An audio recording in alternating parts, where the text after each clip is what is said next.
Wild stories you've not heard before. Echoes through the air, they roar. Unleash the beast, let your spirit soar. Fists in the air, the crowds ablaze. Moments that steal the mundane's haze. No fear, no hold in this maze. Reach the peak of these wild days. It lives, Friday night lives.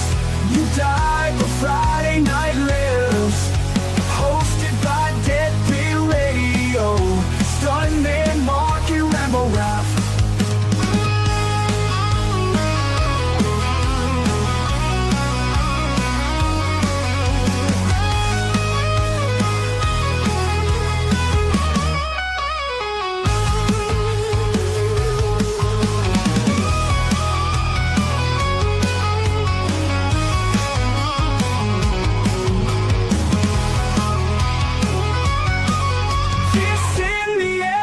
Crowds ablaze, moments that steal the mundane's haze. No fear, no hold in this maze. Reach the peak of these wild days. It lives, Friday night lives. You die, but Friday night lives. Hosted by Deadbeat Radio. Stunt and Marky Rambo Rap.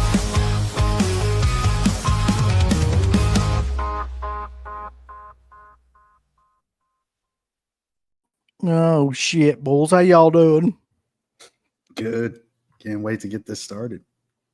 Doing well. Listen, Mark, I don't know how you got off work, but I'm glad that you're here with us. I don't know what happened that you were able to be here. I wouldn't miss First Power. You just told him, like, listen, I got to do a watch along for the First Power. I don't have time for your bullshit tonight. I'll get you cigarettes tomorrow. Yeah.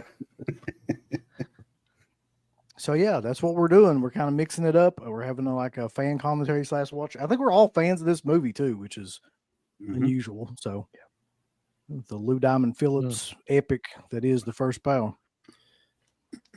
Super underrated. I hope this gets more people to like it. It's a damn underrated movie. Well, Silver Wings, really you're asking what the movie's about. It's pretty much, if you've seen films like Shocker or The Horror Show, it's the killer executed, come back, could go from body to body, and Lou Diamond Phillips is the cop who arrested him to begin with and now is on the case. Supernatural, horror.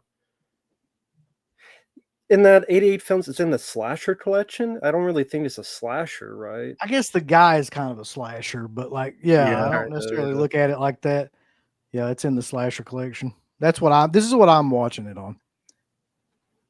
Yeah, so it was for Tino, but it's out of print. So if people are a fan, either 88 films or maybe one day you'll get the 4K.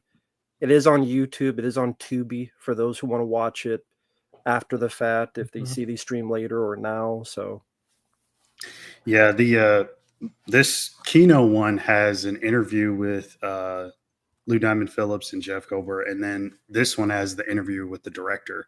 So some different features on either release, but I think this one you could still find for a fairly decent price, but not so much this one.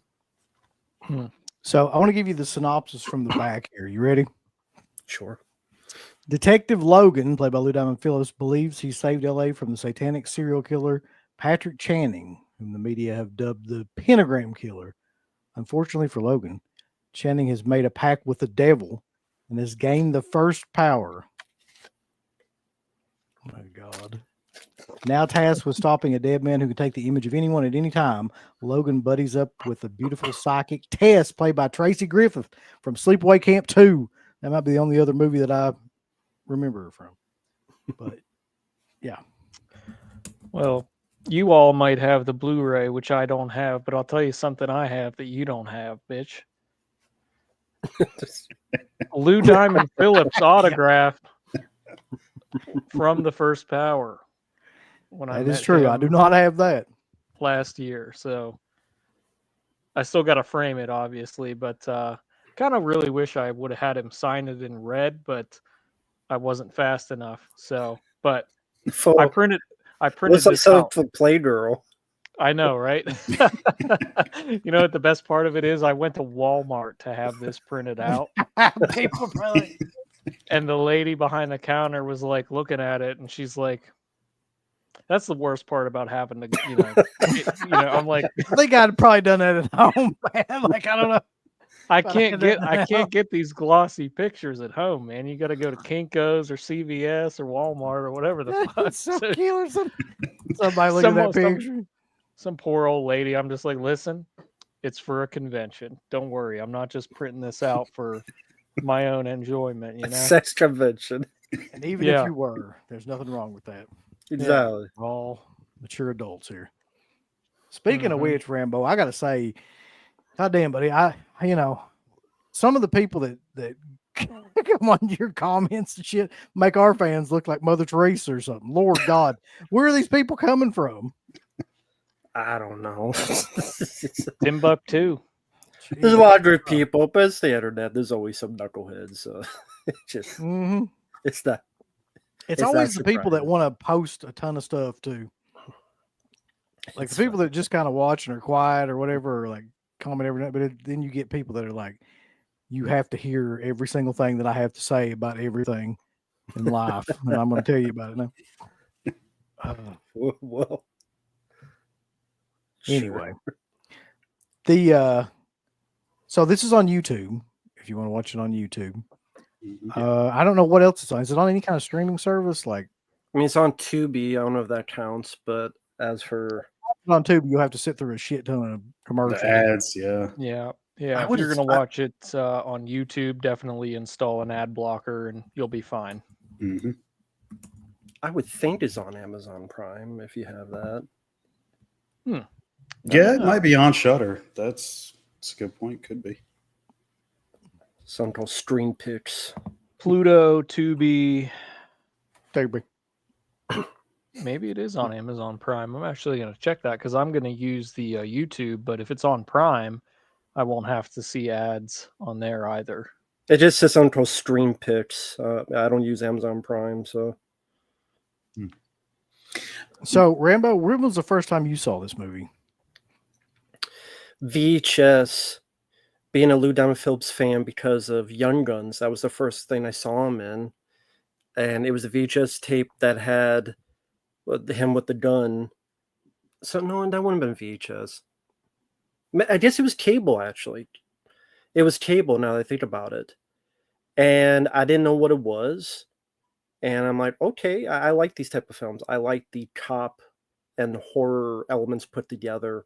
Yeah. And I grew with that stuff. I mean, more sci-fi, like I Come in Peace, The Hidden, Predator 2, like those type of cop version of genres I'm a sucker for. So get this too, Rambo.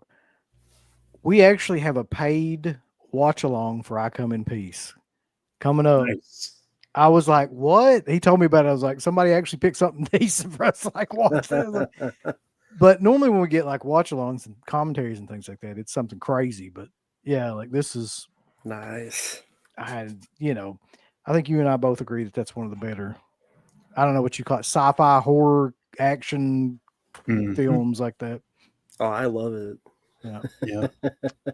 Didn't we? The Hidden, Did we yeah, I do a like that. commentary for that, Rambo? Or I Maybe. think you did, yeah. Yeah. I want to say I remember seeing that. it takes me back to a conversation me and you had about this movie in particular. Well, technically, it was more on Fallen, which is kind of a ripoff of this. And I know you're not a big fan of Fallen, which for people that don't know, it's a killer. Well, it's not a killer. It's a demon that body jumps, but the demon possesses the person and then they kill people. But there's a cop trying to stop what's happening. So you could kind of say that First Power is a little bit of a ripoff of Shocker in a way. And I remember you saying you didn't like Fallen because it's a ripoff of First Power. So Yeah. could you elaborate a little bit? Because I'm a big fan of Fallen, but you don't like Fallen. One's a ripoff of the other. So like, I'm just trying to see. Listen, LTP for life. There you go. It's just that I just Shocker and First Power to me, they're still so different for the way the killers are and the whole electricity thing and the soundtrack. House 3 as well. I mean, that'd be like saying this is the same as Jason Goes to Hell because there's body hopping, body jumping, yeah. But I still feel they're very different. Fallen, I just felt I watched the film like I just rather rewatch the first Power and the similarities. That's the best way to put it. Like Shocker, I still think is like a different animal. Definitely. It's definitely more zany. I would say it's that's more a good word for cartoony. it. Yeah, that's a good word for Shocker. You got really. the Mick Jagger lips going, "You got it, dude," or whatever. yeah. I mean, they take the concept and run with it for sure. Yeah. I mean, so I could always appreciate that. I mean, if you have a movie like that, that's kind of what you should do, at least in my opinion. But I will say Fallen is the most tame of the three if you include the horror show, which is AKA House 3. So I kind of get your point. Mark, when did you see this movie the first time? God. I want to say cable, but I might have rented it because I remember going into the video store, seeing this thing right here. Hold on. This cutout.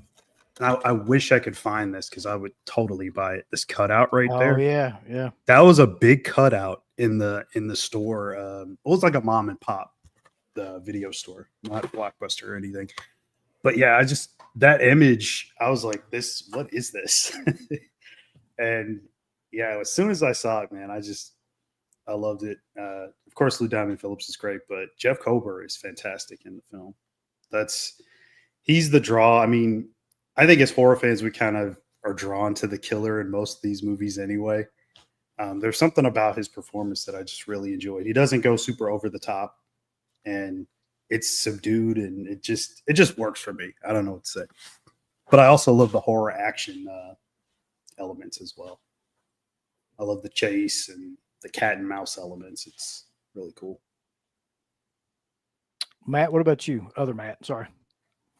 Yeah, I mean, I just saw this actually probably like 3 years ago was the first time I'd seen it. And just the whole aspect of the satanic serial killer really grabbed my attention, you know. Not too many movies. There's a couple. I mean, Resurrection is sort of in that realm a little bit, but nothing quite like this. Just the supernatural element as well. Lou Diamond Phillips, huge fan. As Rambo said, Young Guns. I'm also a big fan of both of those films.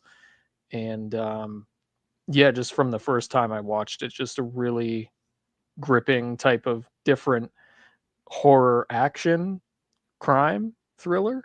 So I definitely, and I recommend it to everybody the first chance I get. You know, if we're talking about action films or thriller type films, you know, it's the first Power is always one of the ones I bring up to people. So super underrated. Really hoping that one of these companies puts it out on 4K, or, you know, at the very least a, you know, reissue of a Blu-ray here in the US. I could definitely see it. I could so much seeing it fitting in a Vinegar Syndrome VSU type thing. Don't know what the situation is with the rights on it or anything in the US, since Kino, I think, was the last to put it out here. So yeah, I mean, again, I've seen it maybe 3 times so far in the last few years, and, you know, great underrated movie. So Be Positive mentioned Seven, and I think that does follow along with this genre, but the only difference is this movie and Shocker and has like a supernatural kind of like, there's nothing supernatural in Seven. It's just like a serial killer. These are like, Yeah, there's some sort of like, you know, phenomena going on in all those movies that make it like a little bit different than a standard action movie, I guess, or a detective movie or a thriller or anything like that. And it's really like this time period especially was really good about mixing genres. Like they really started to do that more and more. Like you have The Hidden, you've got Shocker, and you've got like all of these sci-fi horror kind of like action cop buddy movies that Dead Heat's another one. Like, so they just started doing that. They never do this shit now, by the way, but like they just started doing that more and more around that time for whatever reason. The wonder Hidden why is one that of is. super. Sorry about that. No, go ahead. I was just gonna say The Hidden is also a super underrated one that I feel like not enough people talk about either. Really Oh fun. Yeah, yeah. The love Hidden that is one of one. my favorites, and like the only thing I've got it on is that double DVD pack. I have the I Warner used to have Archive that, Blue, but they're and broken. if you don't have the Warner Archive Blue, don't worry about it. You're not missing much. It's a very bare bones release. It needs a proper, all out, badass 4K. Deserves it. So wait, how did you first see it, Uncle Bill? How did you first see it? Cable. It had to be because I remember watching it back. It had to be right around the time or a little bit after when it came out on cable because I can distinctly remember seeing it. And even then, like when I was younger, like when I was a kid, like I thought it was a cool movie. And I remember like really like being freaked out by the cult aspect of it and everything too. And I always come back to it because like y'all were talking about the villain in it. I think the villain in it is much more kind of entertaining than anything else. Like that's the main reason I always go back to this movie, if I'm honest, like is the heel. It's probably not a popular enough film for it, but I wonder if like Trick or Treat Studios would consider doing the Killer's Mask at any point. It's a cool mask. I mean, they've done dumber things. For sure. Like they've done that, you know. Yeah. Well, hell, I mean, Pallbearer Press is the one that seems to be teaming up with whatever company that's doing their stuff. They did a mask for Maniac, you know, Joe Yep. Spinell's character in Maniac. And then now, of all things, the last thing you would have thought they'd do, they have a figure for Stage Fright with the owl mask and the chainsaw guy holding a figure. Now, granted, it's $150, I think, but you know, hey, if they can do those, they could do First Power. Yeah. I hope it happens. All right. So whatever we're watching it on, whatever you guys are watching it on, let's get it to some sort of a screen that we all have, I guess. So let's see. I've got it's on Nelson Entertainment presents. All right, let's see what I got here. Because mine starts with the MGM logo and then mine does too. Orion. So let's go to what's after MGM. When the Orion shows up, Orion Pictures. Do you have Orion on there? The one I'm watching on YouTube just starts right at 0 with Nelson Entertainment presents. Okay. That's where I'm paused right now. Let me go. Is that the one with the blue background, or is just with that pillar? No, it's just the white text. Oh, okay. Because there's a Nelson Entertainment before that. So okay, I'm paused there. So like if you're on YouTube, it's about 48 seconds in if you're watching that one. Oh, I see. Okay, so yeah, I'm on the text part now. All right. How about you, Mark? Yeah, I'm paused right there on the text for Nelson Entertainment. So on the count, I'm going to go backwards from 3 and we'll get it and then just hit play. 3, 2, 1, pray. All right.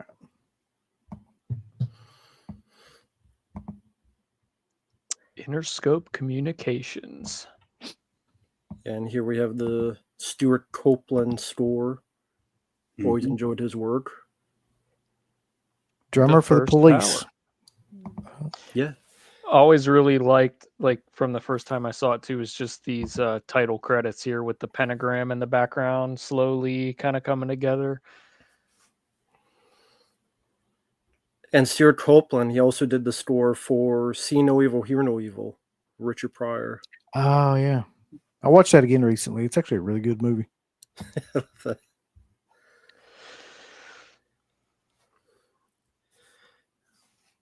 You get mad? You just say fuck it, fuck this, fuck that. Then fucking change. where he's the German doctor or whatever. What's his fucking name? As killer, the Richard Pryor's like he starts speaking in a German accent. Oh. I know I can't be the only person though that thinks that Tracy Griffith was hotter than Melanie Griffith. Yeah. I mean, I never really thought Melanie was hot to begin with. I mean, she's not bad, but it's not like she's, Botox or something, but I thought Tracy looked better. I don't know, man. Around like the early 90s, I guess it's like the Milk Money, early to mid 90s era for her. She was pretty good. I love the curly blonde hair. I don't know. I forgot about that movie, dude. Like, completely forgot about that. What a weird ass movie if you think about it, too. A bunch of little kids trying to buy a prostitute. That would never can't make that today. No. God bless the 90s. Yeah. Right? That was a family film. That was literally considered a family film at that time. Right. I don't know. Melanie just always had a face like you think she'd want to kick you in the balls or something. Yeah, Tracy was definitely the more, what would you say, likable of the two or personable, I guess. Yeah, I can see that.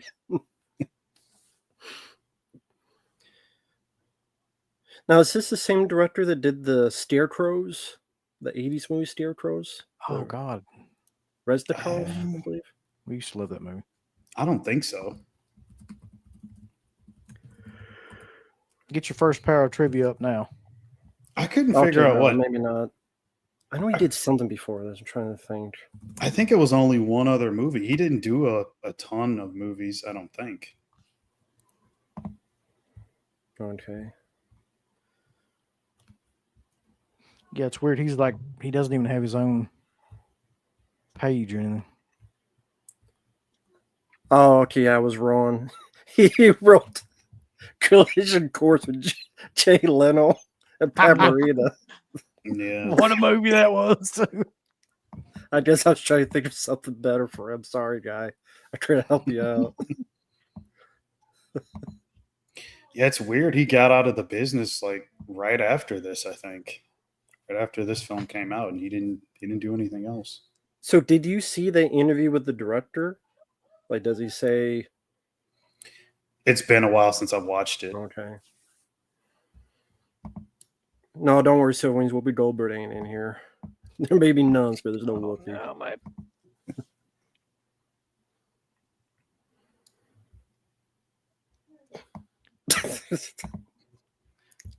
We get the cat eating pizza. Is that what we're looking at now? Yeah. Yeah. Mine's screwed up. Because if you have a any kind of detective movie from this time period, there has to be a box of half-eaten pizza somewhere to let you know that he's like on the case all the time. He don't have time to cook. You don't have time to shit. He's got to just eat pizza out of a box that's laying around wherever he's at. And smoke cigarettes. Smoke cigarettes. That goes for Lethal Weapon. That goes for Cobra. That goes for like any action movie you can think of from the 80s. They've got that. But at least Cobra cut with scissors, so at least there's a little bit of. That was the difference maker. Yeah, this had a cat. I never let a cat eat pizza. I'd rather save it for myself. You fuck off, get your own food. I mean, I'm not sure about a cat's diet, but I'm fairly certain that should not probably be on the list of shit to feed a cat. Yeah, you fucking give him pancreatitis eating that shit.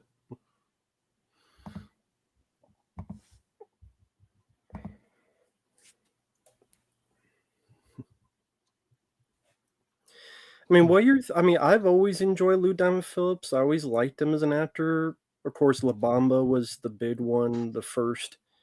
What were your guys' thoughts on the actor? I always liked him. Even there are B movies I enjoy because of him, like Bats. I know it's a B movie, but I enjoy Bats for how silly it is.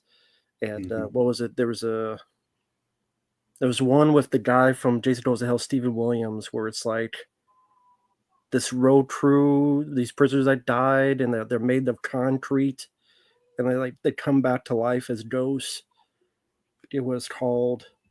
I have to look at it, but yeah. What are your guys' thoughts on?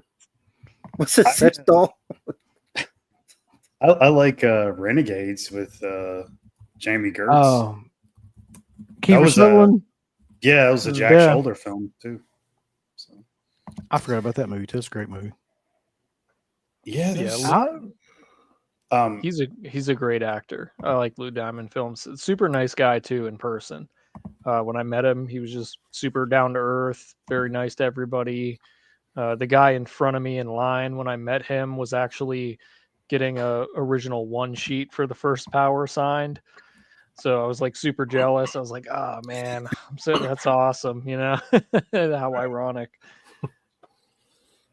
Thank you, guys. Yeah, Route 666. That's what I was thinking of. That's the director who did Scarecrows, who did that movie. Another Lori Petty's in the film, like Lou Diamond Phillips, Stephen Williams. I always liked that one as well. Am I crazy, or was Lou Diamond Phillips not also in Stand and Deliver? Yeah, yeah. I always in liked that. that movie a lot. I mean, I never had a problem with that. People always talk about him being a shitty actor, but I never saw that. Like, I always thought he was pretty good. One that I know Vance has Matt recommended to him was Another Day in Paradise, which I just love the film. He's got a smaller role in that, but Yeah, very small role, but yeah, eccentric to say the least. yeah. I mean, him and James Woods on screen together, it was like, I'm all for it. Dirk says that Lou Diamond Phillips might have played the Night Stalker. Like, I could totally see that because he basically looks exactly like that guy, Richard Ramirez. And Lou always kind of has this classy badass vibe, if I had to describe it. Like a badass, but somehow classy as well. He's super well spoken in every role, kind of type thing. So I don't know. It's just he's very charming character on screen. Yep. Yeah, it says here 2016 was the Night Stalker movie he did as Richard Ramirez. I've seen a few clips from that, but I haven't seen the whole movie. This can't be real. Scratch says, what about his classic Cop and a Half, New Recruit? That's a real movie. I haven't seen it, but that's a real movie. I mean, listen, money is hard to come by for actors these days. He had to do something. Yeah. Bobby's got a super chat, though. Two guys are walking away from Uncle Bill's house. It exploded. They talked in slow motion. Why are we walking? Matt said, why are we walking slowly? Mark said it makes the scene feel more cinematic. It does. That's right. It always does. Wait, there's another one. They go normal motions, Mark. This is not cinematic. Matt said, I get that, but I don't think it's a time for slow motion. Mark said there's always time for like there's always room for Jell-O. Everything keeps exploding. Everything explodes. My house exploded, bulls. Damn. Oh man. Because you're doing that trying to kill. I guess that's what the Mark did. He put the bomb in the toilet, lethal weapon too. But there's that mask you were talking about that he was wearing before. Yep. But yeah, Jeff Kober, I always enjoyed. I'm trying to remember other movies he did. This is the first one I always think of. And that guy with the mustache, I think that's The Kill and Silent Rage. That guy was it is, yeah. Oh, yeah. Yeah. The Chuck Norris film. It's a great movie, too. Also, Bubba's in this from Forrest Gump. I didn't realize that. Yeah. I don't know why I didn't put that together. Michael T. Williamson. This was only a few years before he did Species 2. That cinema classic. Yeah. This is a hard time for a lot of these actors, I feel like. The 90s.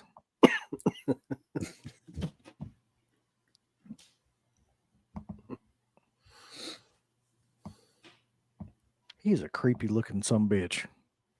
Yeah. Always loved him in that X-Files episode. The one that's like a tribute or rip off, if you want to call it that, to The Thing. Mm-hmm. Oh, Ice. Yep. That's right. Speaker wish that's getting rebooted by Ryan Coogler. Apparently, it's the next thing he's doing.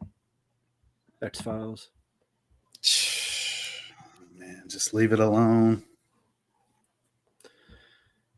In a way, this plot could have been an X-Files episode. That's true. Could I'm have. surprised they didn't do. Did they do like a killer, like the body jumping? Well, body jumping? No. I mean, Wait, there's they- been possessions, but Mm-hmm. body jumping. Not a killer body jumping. No. Okay. kind of surprised with about 10 seasons worth or so. Right.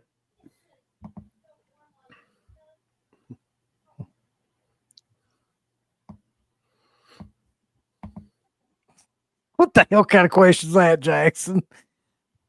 You got to be hiring grocery prices right now. Yeah, Northerners have jalapeno poppers. Sure, I guess. It's a random What? question.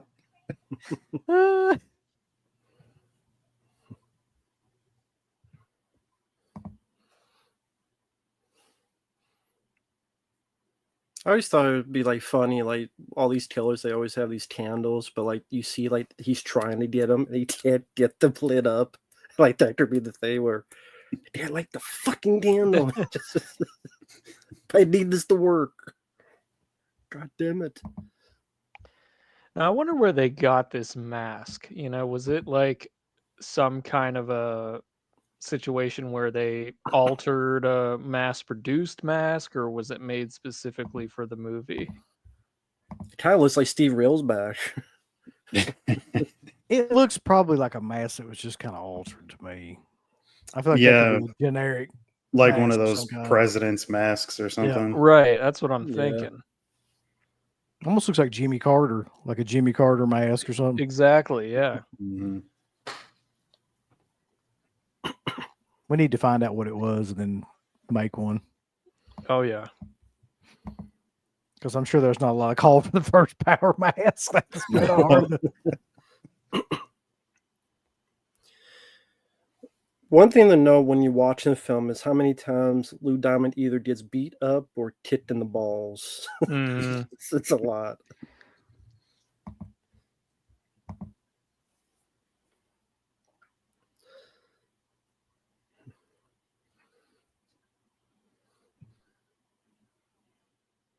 But I was sad that the director didn't do much because I thought this was a good-looking film. Even a simple shot like that, like having them be where the city's in the backdrop and some of the stunt work and when they're sliding down the sewers. There's some interesting set pieces, and I thought the director had a nice eye. And it's sad he didn't do anything else after this. Maybe just got burnt out, or I don't know. Maybe the release of this was shitty to him. So Yeah, I mean it wasn't a big hit, but it made money. So I don't know. I don't remember him talking about his career too much in that interview, but I'll have to watch it again after this. I'm just now noticing that Lou Diamond Phillips is basically dressed exactly like the Hitcher. True. It's that trench coat, man.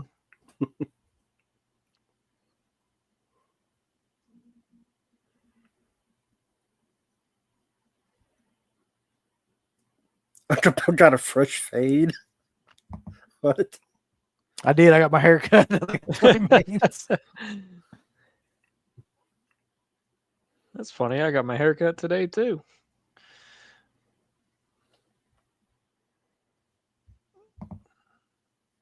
I have no hair to cut, so I can't do it.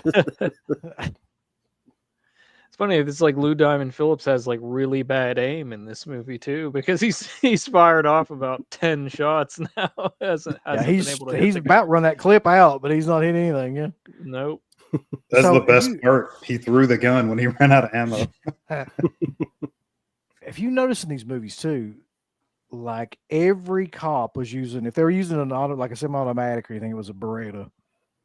Like I Mhm. guess that was the Yeah. only gun like that available at the time, or maybe that was what cops use. I don't know, but The revolver went out of style. yeah. And then it was just like everybody. Like I remember Mel Gibson had the same gun in Lethal Weapon. Yeah. Bruce Willis had the same gun in Die Hard. It was like Yeah. must have been the thing to use at that time. I do remember for this fight scene that they're having, they got roughed up. So you like, I think Jeff Kober hit LDP for real. He fucked his ribs up. Anonymous, I disagree. I don't think the acting is bad in this movie. I disagree. Yeah. It's not like fucking throw him rock in a movie today, you'll see some bad acting. Gal Gadot, we got to do our duty. You know, fucking, Rambo's really been down on Gal Gadot lately. Like I've noticed, she fucking she's sucks. excellent. She's excellent. But she's cast like so fucking fuck her Wonder Woman, Snow White shit.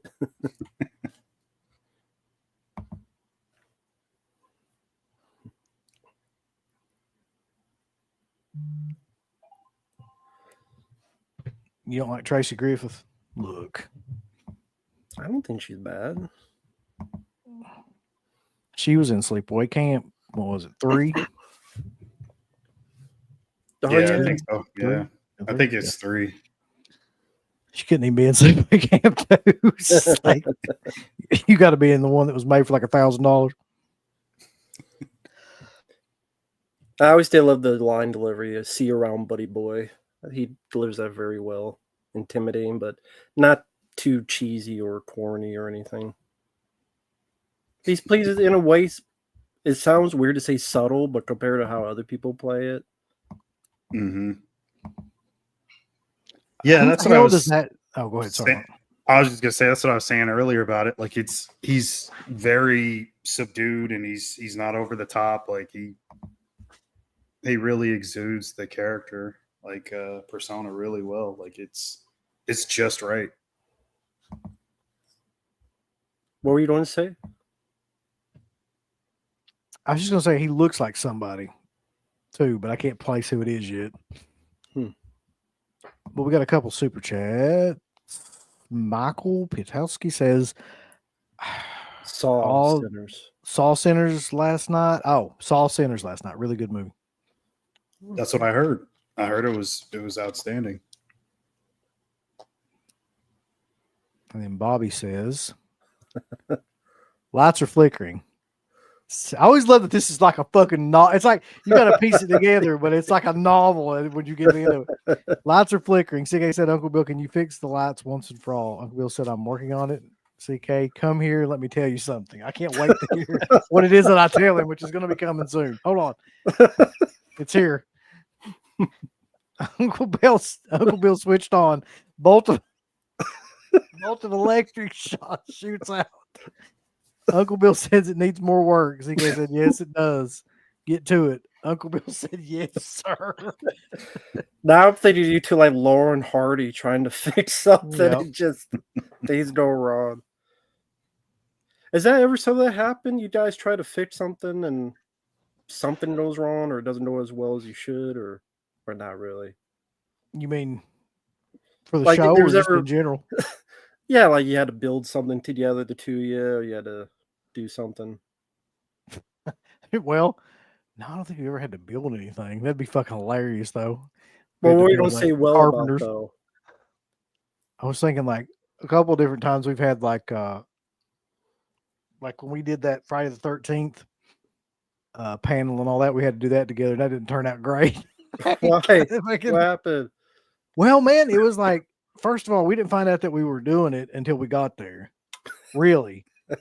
And then the guy that was the promoter was like, okay, you're going to moderate this panel. And it was everybody that was in Friday the 13th. It was Betsy Palmer, Savini, Adrian King, Tom Savini. Oh, I already said Savini.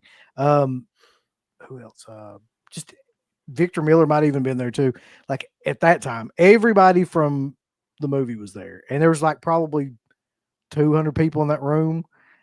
And it was just like, we had to get up in front of them, and we're just not made like that. We're not made, to do shit like that. So we got through it, but it was kind of a mess. I wish we had any video of that still too. When was this? That was the first year of Scarefest, which we're talking about like, look up when the first year of Scarefest. We had to be around 2000. Be around what? You're muted. 2010 or 11, Okay. I would say. I hear you now. 2010. Okay. Cool.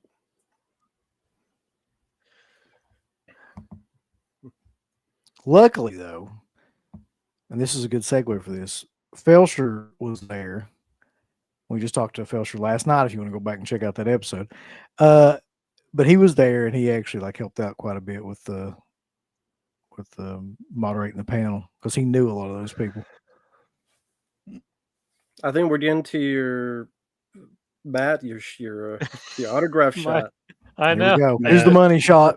Yep. Absolutely. You got the shirtless Lou Diamond Phillips. He's walking around. Look at that old TV back there too. Yeah. You got to get off your fat ass and turn it yourself. There you go. Probably had 3 stations too, I'd say. If that. Right.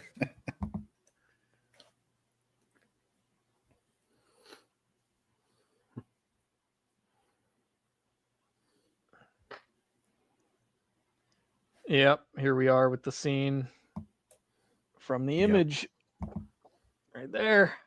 Mhm.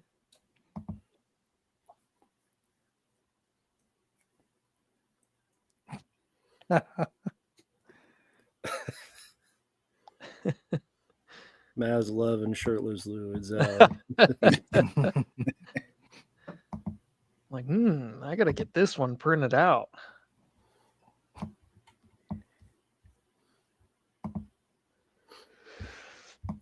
I always wanted to, with such a, there's a lot of these movies.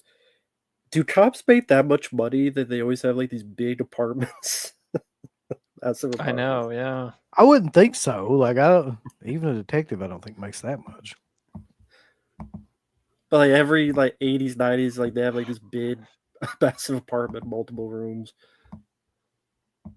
That's one thing I liked about Lethal Weapon, though. You remember Riggs like basically lived in A trailer. a trailer, like yeah.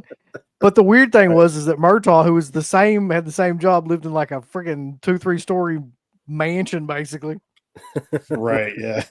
Multiple kids to support you. Yeah, he had like a boat, all kinds of shit. Like it didn't make any sense.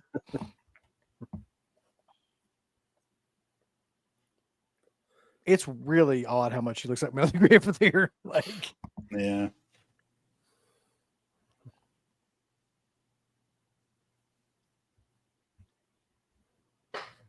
so her and like somebody like Tia Farrow, who's Mia Farrow's sister. I wonder what happened. It's like they just disappeared. They did a couple movies. They just got like tired of doing it because they weren't like getting the roles, or like I don't know what happened to either one of those two. Mm-hmm. Hmm. Yeah, I think she stopped acting like around the late 90s, early 2000s. She never went back. I never did get the Rosemary's Baby 4K. I got the Criterion Blu-ray, but I never picked up that 4K edition, mainly because I hated the cover art that they decided to use for that, the 4K, with the like the pregnant woman on the cover kind of silhouette. I just thought it was a terrible decision, but you know, I think I'm probably fine with the Criterion unless they do a 4K, but that's one movie I haven't seen in a long time now.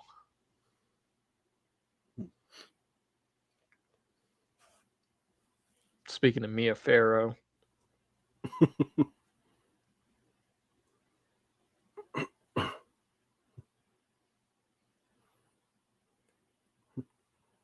Well, you mentioned this before. They don't really make these type of movies. Why do you think that is? That's what I was going to say. It's a very small subgenre. Like there's not a lot of movies. If you like go look them all up, it's not that many. Like you said, they definitely don't come out now. So I don't know The why. horror thriller kind of thing. Yeah, well, the horror hybrid with like an action film or like a sci-fi kind of film, any of that stuff, they don't really do that much anymore. And I think it might be because this was considered camp, even at the time. Mm-hmm. Like those kind of movies, like The Hidden and this, and were considered campy kind of B movies. And maybe they just kind of got away from that. So now the A24 can make movies, because we got to be super serious about everything now. It is like a kind of a weird subgenre, like be a cool idea for like a video or something, like the horror, thriller, action type films, because there's only how many of those types of films are there really? Not many that Mhm. really use all those aspects. Right. Hmm. Then it seems like when they do try to make something like that, you get the movie Werewolves, which ironically also has Lou Diamond Phillips in it. Matt, I know I've you've not seen seen it. that. Jesus. That was pretty bad. Yeah. You love that one, Matt? No. And I wanted to be like a dumb, fun B movie, but it Me too. shit the bed. It so could have been, but it just, I think I told Matt when I was watching it, it did the one thing in it where like it's so predictable and you don't want it to happen the whole movie. Then by the time you get to the last act, it happens. And I'm just like, oh my God. Like, saw that coming from the first 10 minutes of the movie. Yeah.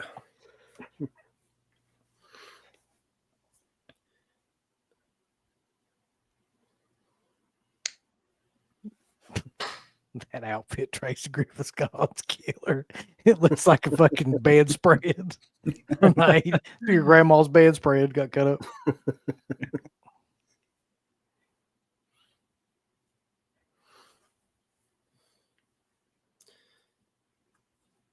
Werewolves. Moles? Yeah. Yeah, not the most original title either. Yes.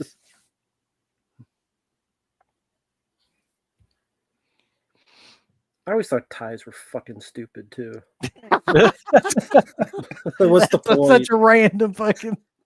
Because like, what's the point? They're ties. just there. You just grab it. You just fucking control them around. Does anyone really give a shit? Fuck ties. I don't even fucking own a tie.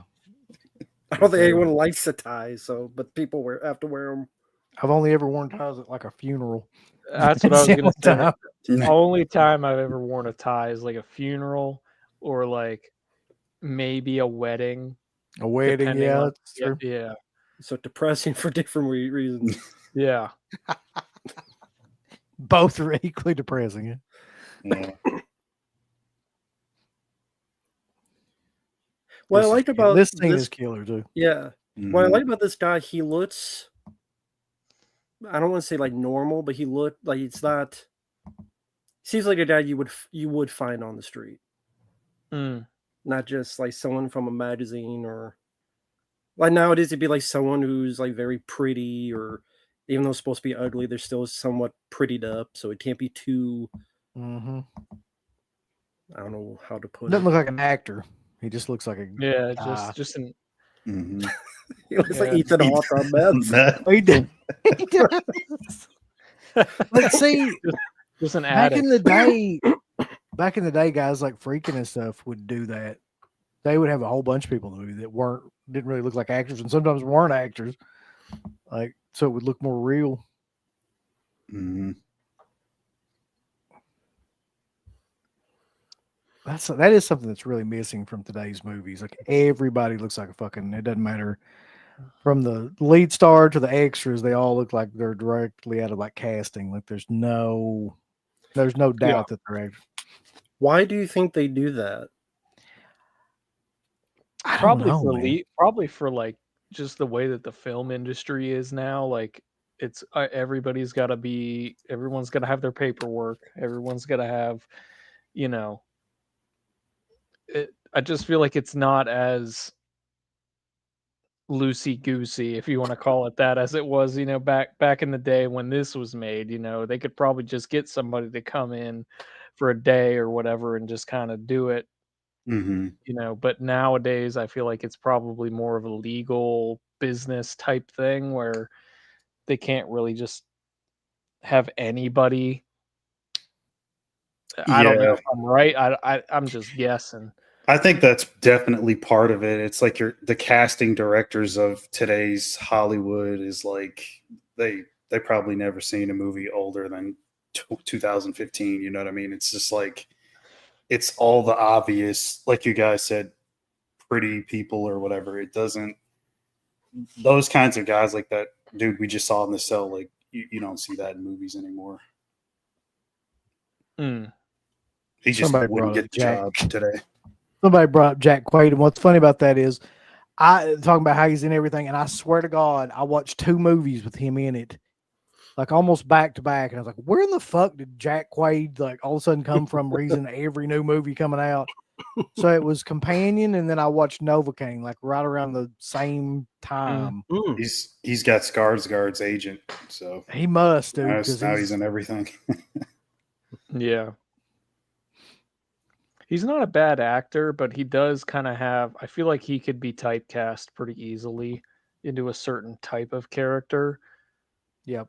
At least he has kind of been so far, at least in my experience seeing him and stuff. Mhm. I like Chromium Radio's I know, I comment. saw that. If this is true, this is amazing. What a stash that he stole. Black Rain, best of the best, and first. I Wow. love to know how that worked. Like, was the guy like taking a leak and he just snuck in and just grabbed? That's awesome.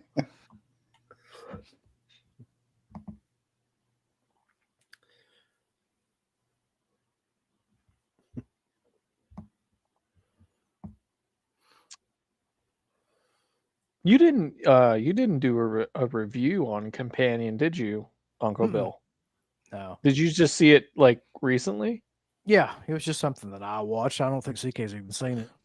Did you like it? Yeah. Yeah, I liked it a lot more than I thought I would, to be honest. Yeah. Yeah, I think that's probably one of my favorite films I've seen this year so far. Yep. I liked it quite a bit better than I did Novocaine. Novocaine was have y'all seen that movie yet? Before I No. get into it? No. Okay, well then never mind. I mean, see it, but it's not to me, it's got a unique premise, but it ain't setting the world on fire or anything. It's a basic kind of action film once it gets past that premise. That's what I felt about A Working Man. Just I saw that. That was mediocre as fuck. Sadly. Is that the one that what's working? Is it the one with the Statham? Yeah, and Yeah. David Ayer again. Is Beekeeper that- was much better. Is that because of Stallone, you think? I don't know what it was. The strip, which is you see it a dozen times. Human traffickers. Have you seen Taken Mm-hmm. or Rambo? Like it's Girls Saved by Human Traffickers. You know, I mean, it's nothing. You've seen it all, and him being a construction worker was only the beginning, and then they completely forget about that. David Harbour's a blind guy for no reason. He's in like 3 scenes. That's it. It's okay, but it's like I thought it was disappointing. Coming off Beekeeper, especially. Yeah, like, I don't hate the film. Not to get off track with this, but it was okay. But it was the strip was the worst part. Just come on, Sly. Right. What the Yeah. hell you doing? That's actually true, Dirk. Exorcist 3 is pretty similar to Oh. the first Power. Yeah, same year too. Yeah. Never thought about Yeah. Yeah. I can see that. That's one I need to watch again is Exorcist 3. I got the 4K probably, I don't know, 6 months ago. I still haven't seen the 4K version of it, but man, do I love that movie. We got Yeah. 2 super chats Solid. from Bobby. Get ready. Matt got home and said, "Hey, Uncle Bill, do you know where my broken figure of Danny Glover is?" Uncle Bill said, "Yeah." I love that we just live together in this like alternate universe. Like he threw it in the trash. Matt said, "What?" And go to Photoshop. All right. There's a follow-up. CK got a deal to take pictures of school kids. I guarantee he would not get that deal. Matt walks in and says, "CK, you killed my figure." Principal said, "You threw away his favorite figures." She took back her money and walks away. I always say "Welcome home, Uncle Bill." I always say it. We got to saying that. Welcome home, man. Welcome home, Uncle Bill.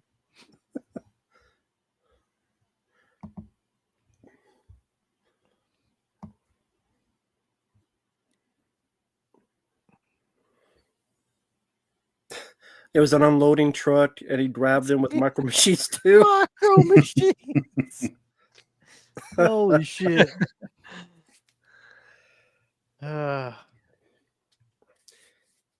That's a hell of a deal, really. You got all those movies, they're all great, and you also got Micro Machine. You sound like one of the Foot Clan in this fucking movie where they go in the truck, That's they just take the truck and they leave. Blackie Lawless wants to know that when we're going to do Birth of a Nation.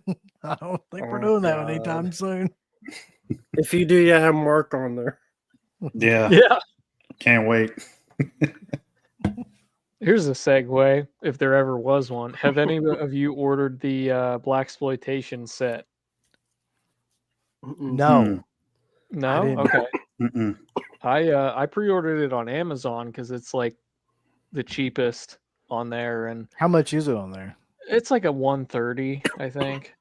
Shit, that's too rich for me right now. I mean, it's what is it? 6 movies? 6, I think. 4K? Yeah.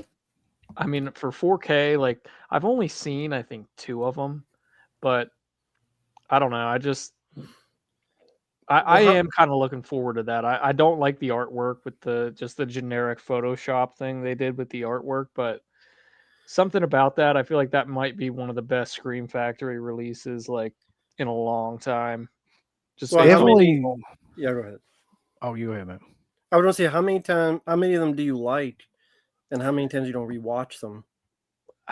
Well, Coffee, I could watch that movie Right. anytime and enjoy that, but I can't remember what the other one is that Across 110th Street. I like that one. It's pretty good. The other couple ones I have not seen, so but mainly I'm interested in seeing the features for all those because I don't own any of them at all. So this will be the first time owning any of them. But I don't know. I'm just looking forward to seeing what the features are, and I never got the coffee version from Umbrella or anything like that. So, and I like those types of movies too. So I don't know. I feel like it's a pretty good value for the films in there, and the other ones I've heard are pretty good. So the fact they're all on 4K, just I still think what a weird box set for them to even It attempt. is. It's completely unlike any other thing they've done, really. Yeah. By the way, that scene, I'd completely forgot about it, but like I remembered it immediately when I saw it because it's like one of the most unique scenes of the film. The guy gets killed by a horse, trampling on his chest. Like, Yeah. such a weird way to go. Horse and buggy chase. Yeah.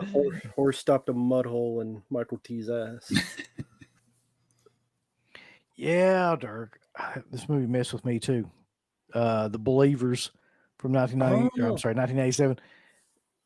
I like it. I like that one. Martin Sheen. Yeah. Yeah, the bit where the wife gets electrocuted, I thought was really freaky. Early on in the movie, Martin Sheen. Was that Twilight film or Twilight Times? They released a Blu-ray of that, and then I don't think anyone ever did after Twilight Times. I think because I don't think that's out on anything right now. Yeah, I think I still only have a VHS of that movie. Now we're coming up on a scene here that may be the most epic scene in the film. Right. When he jumps off that fucking roof. Yeah. And no damage. Nothing at all. Just lands perfectly. Great stunt. I mean, Yeah. Yep. Unfortunately, you could totally see the line. Yeah, on the last Blu-ray. part. Yeah. What's funny, like on the YouTube here, like you can't see it that well. No. But that's the bad thing with HD is that. Yeah, that kind of picked up. It's too bad. I mean, they wouldn't put the money into it, but to wipe that out. Holy shit, who is that guy? Who the hell is that guy? He was in a bunch of shit. The guy with the glasses, the wife beater. Mm-hmm. What the fuck was he in? He was like, Have to see him again. That's going to drive me nuts now. I think I remember LDP talking about a story for the stunt guy that did that scene where they did it and like they had the shot and the director's like, all right, let's go back. We're gonna do it again. And he's like, what? I don't know if I want to jump off this roof again. And his wife was there at the time too, and I think he told her like, yeah, we're not doing anything crazy today. And then she saw the stunt. She almost fainted. You imagine though the amount of precision that would have to go into that to keep you from breaking your damn legs or anything. Exactly.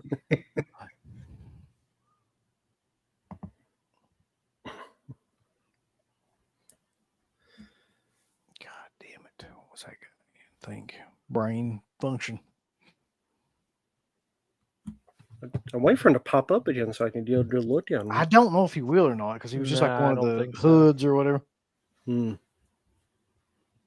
see. I'll see if I can find him on here. Was he white? Was he black? Was He's he black.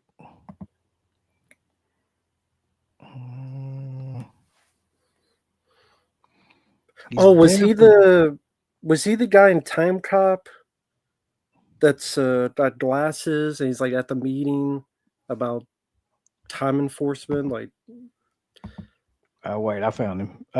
Scott Lawrence. That's not what I know him from, Rambo, but I'm trying to figure out what in the hell it is I know him from.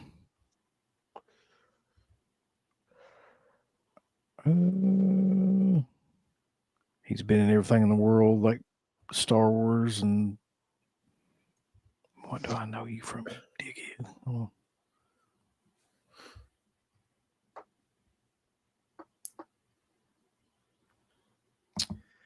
He was in Always like this. Cloverfield.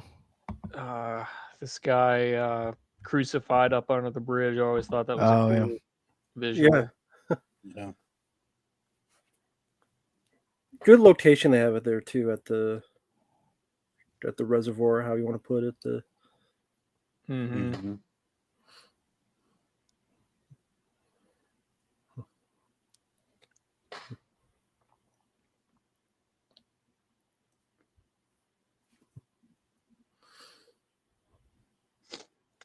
Reminds me of the To Live and Die in LA car chase. That's when they're exactly driving what I was thinking of. yeah.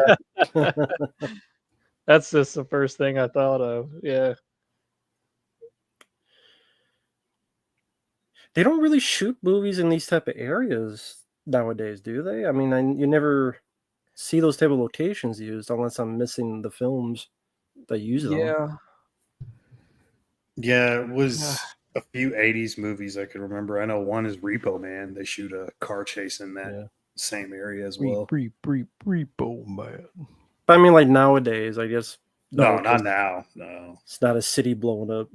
Okay, so I know what I remember him from, and you're not going to believe this, but like I used to watch this show. He was in Time Cop too, Rambo. Oh, yeah. Was Jag. He was one of the lead actors in that TV show, Jag. Okay. Yep. I actually did watch that show when it was on. I don't know why. I couldn't tell you. And he's also listed in this movie as gang member number 2. So that's his only. Yeah. Small role, obviously. Wasn't that on like USA like before or after Raw or something? Yep. And that's probably how I started watching it. Okay. That's the only thing I remembered it from. That's like the TV version of A Few Good Men? Basically, yeah. Okay. I haven't seen it. I've heard of it. And it had what's her name in it, which was really the reason why most people watched it. She was like a model who was one of the lawyers. So like, this I always remember being a cool reveal where you see like the knife just. Yeah, that was a cool. Like I said, there's a lot of cool little moments like that made the film not forgettable compared to I don't know, some of the stuff I see nowadays. Like,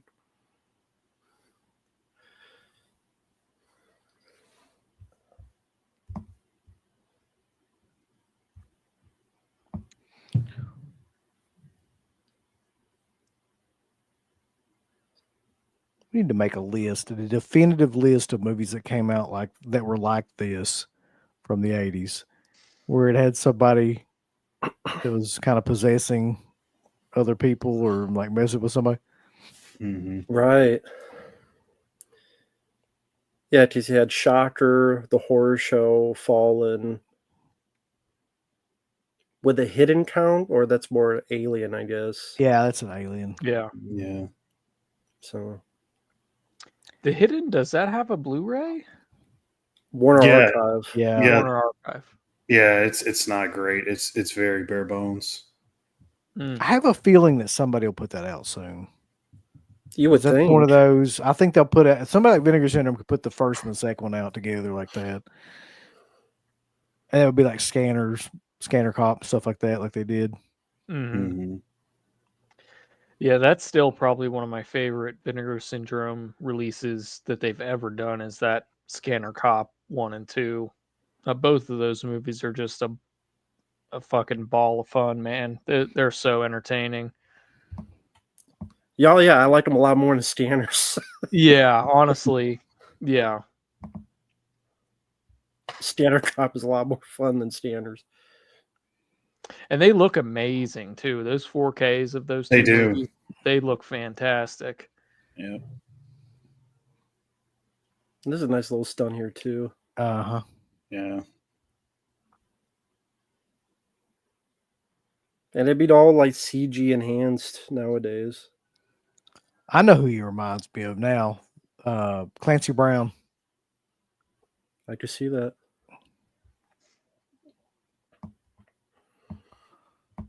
Oh yeah. This is probably my favorite scene coming up with the whole ceiling fan bit.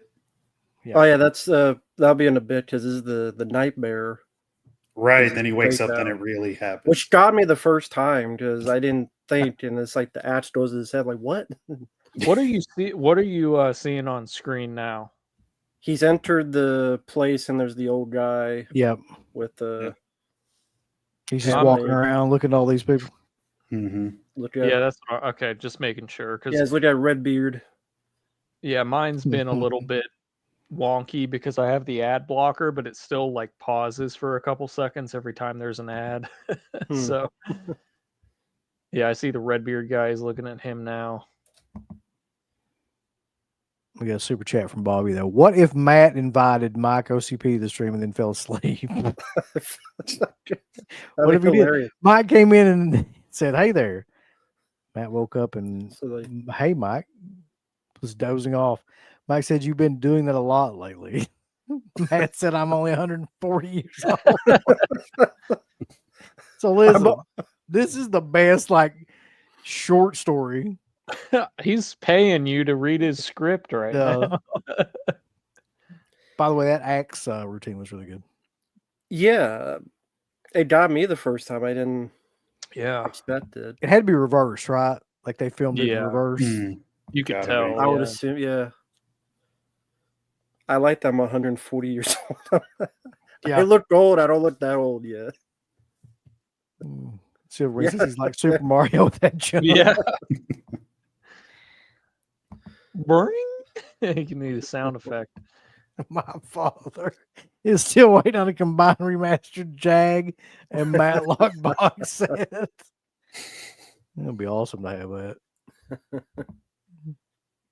Like where Bobby's going with these. Another thing about this movie is it goes very quickly. You notice that? Like it's Yep. very well paced. This is a awesome scene, right? Now, one could argue that the ceiling fan thing, it's a little ridiculous, but I mean, hell, he's a supernatural killer. It's still cool. Yeah, it's cool. It's powered by evil. That's how it works. But this is my favorite bit here because it's so unique. And I know it's not realistic, but it's supernatural. I just go with it. I like how original it is. I mean, nothing about this movie is really realistic. He's fucking, dead and possessing people and stuff. So I don't think that does look cool. I think that does look really cool. What other movie have you seen where a killer tries to murder somebody with a fucking ceiling fan, right? Right, exactly. Exactly. Yep. Well, that's a question to bring up. Are you willing for a movie to do something silly if it looks cool, Oh, but absolutely. you know that Yeah. more people don't find it ridiculous or stupid? I don't Are give you a willing to shit. take the risk? Absolutely. Yeah. It You could works definitely see Yeah. the wire right there. I don't know if you guys caught that. when he was He's coming jumping. down. Yeah, he no. lands on the car. I could see the wire on his back. Yeah. Oh, I saw it. Yeah, I see what you mean. I'm kind of glad I watched this on the DVD. Yeah. Here we go with the Terminator. Yep. Oh, That's yeah. exactly what it looks like. Yep. But yeah, credit to the stunt guy. I mean, Mhm. he looks like he's ready to fall off like 5 times. That's dangerous Yeah, stuff. he gets hurt pretty bad later on. You guys That's a probably know dummy. the scene with the car where it flips in the air. Yeah. Yeah, the director was saying, Shit, right there with the mannequin. I know. Yeah. Come on now. That's amazing. I think I'm a little bit ahead. I'll pause for like 2 seconds. Yeah, he's But you're just talking out about- on my screen. He's getting out of the car right now. They're all three of them. Yeah, that's Yeah. where I'm at. Yeah, okay, we're good. Pretty much, you talking about the scene later on with the big flip of the car. Yeah, so they noticed that the stunt guy was super overzealous. He was eager to pull it off and he Oh, wanted yeah. it to look really good. And they noticed when he was driving down the road, they were like, he's going a little too fast. And he was. If you watch it, like he's flying that car Yeah. and it flips and then like it's supposed to land like on its wheels, but it lands on the roof. Yeah. And yeah, the stunt guy got fucked up in that scene. He got hurt pretty bad, but It's a hell of a flip when you see it is. But yeah, that's the thing. It looks Yeah. amazing. Like, It's definitely dangerous. yeah, That's when the granny, when he's in the hobo body. right. Yeah. Exactly. So I'm curious, which do you like more, Shocker or The First Power? Man, I honestly haven't seen Shocker in it's been 15 years at least. So I don't remember really much of anything about that movie, to be honest with you. They're pretty close, but I'd give it to Shocker partly because it's even more crazy than this film. It's so much more energetic. Not that this film is slow or anything, because I love the pace of this film, but Definitely Music- more cartoony and fun, zany. Mm. yeah, exactly.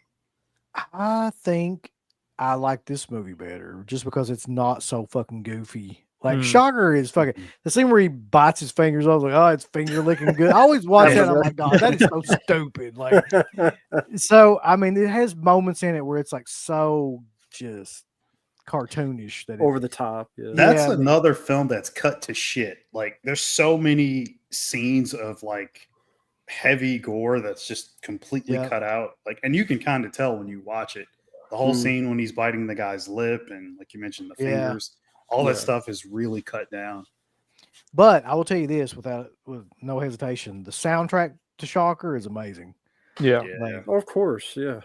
Come to think of it, I think I have Shocker, but it's in the double feature DVD with People Under the Stairs. I think I that's remember that double yeah, feature yeah. too. That's the one I have. Yeah. Does anybody real quick have a timestamp? About 55 minutes in, 55. I'm at Oh, okay. You already put that 54, 52. We're all right around the same. Nuns knocking on the door. They're coming up to the cell. That sounds like a Severin release. Nuns knocking on the I door. was just going to say, The Nuns Knocking on Doors box set. Yeah. that's a Nun Giallo movie. Yeah.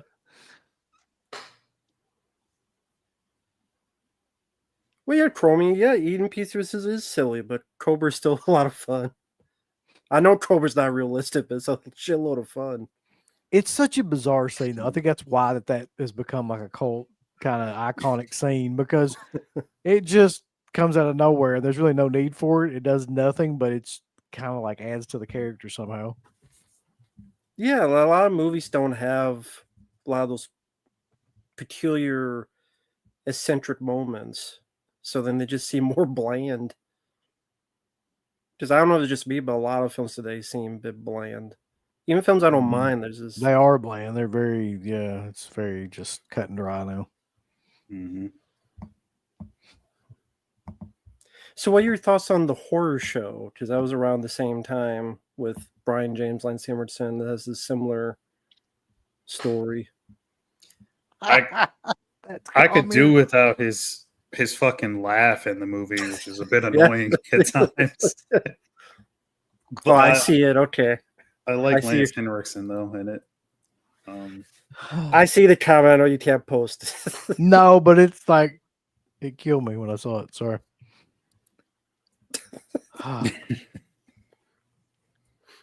It's got some great gore though. In the horror show, some really cool effects gags. Yeah. Yeah, I don't mind it. I like these others more, but I like it for what it is. I got the overseas one because that's the more uncut one. Mm-hmm. Yeah, Because the one in the I US have. is the more edited version. That fucking Bill Moseley. Yeah, Yeah. that is Bill Moseley. Mm-hmm. I don't remember that at all. It's like in the Blob when he's in that one scene where he's the soldier Yep. in the sewer. Yeah. It's like, that's Bill Moseley. What the? But working actor.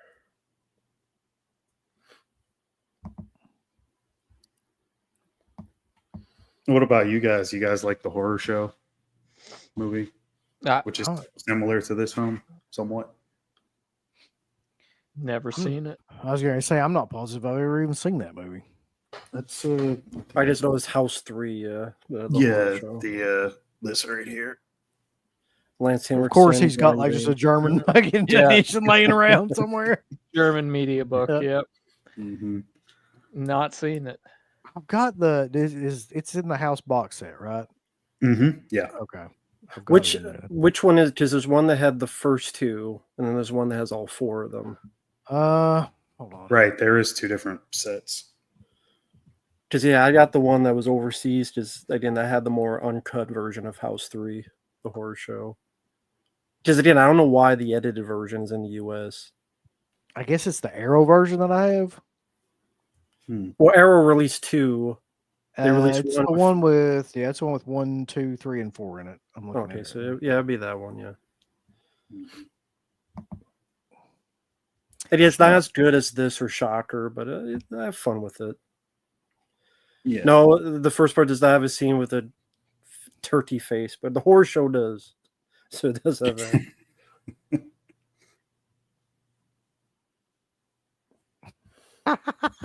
So Funk Squatch says, I got Bill Moseley job in this movie. He was paid half a pack of Newports and a Dixie cup of Sunny Delights. Wow, that's a hell of a deal.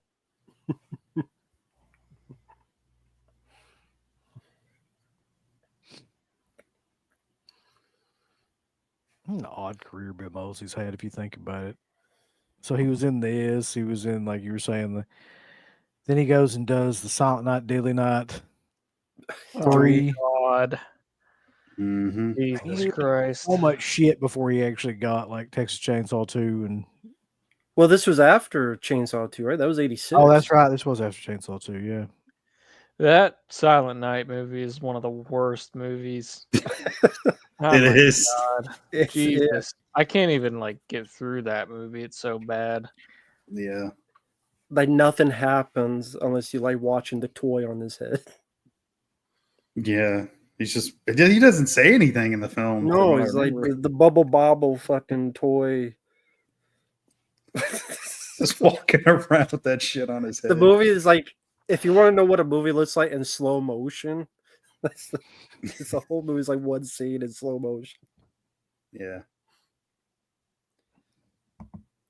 Which is weird because he made a comeback for a brief period of time and then he just disappeared again. So he had the Rob Zombie shit and then you just never hear anything from him since then.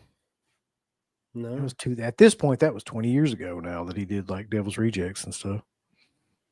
Jesus. Think about that for a second. Yeah. I can't even. Yeah, that's insane. It's crazy. This one's 35 years old. Yep. Yeah, the same year was 9/11 Dead remake for Bill. Yeah, Mhm. same year. That's one I'm super excited. I know Slippy talked about it a little bit. The Night 90 coming out. I can't wait to Mhm. see that uncut footage. Mhm. I've been waiting on a decent version of that movie to come out forever too. Well, there's never really been one. Yeah. It's like DVD, really. Well, never mind. What? Fucking start talking about Twilight Time over here. No, I was just going to mention the German one was amazing, but that's not. Well, no. None of us have that one, so I got Yeah, the none of us bust have back that, right, there, a hand coming out the grave. It's killer though. Like it's cool artwork. It's got features and it's a nice print. I mean, I'm fairly certain that uncut footage is going to be in the new 4K version because Tom Savini pretty much confirmed it a couple months back. You know, Mm-hmm. Do you think there'll be a lot added, probably or won't just be like a probably won't be that teeny- much, but I want to see it. Right. Yeah, I think he said it's like it's some of it, but it's not all of it. Like I don't know what's the circumstances behind them not getting all of it or anything, but you know, I'll take whatever I can get. Hmm. Mark loves German stuff and Jankum.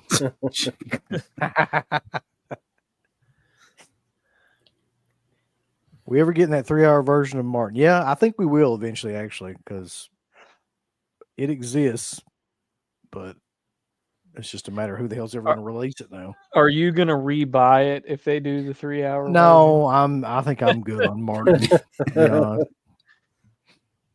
Because I feel like I spent too much on that 4K from Second Sight a couple of That's years back. probably the most disappointing 4K I've bought from them, at least for sure.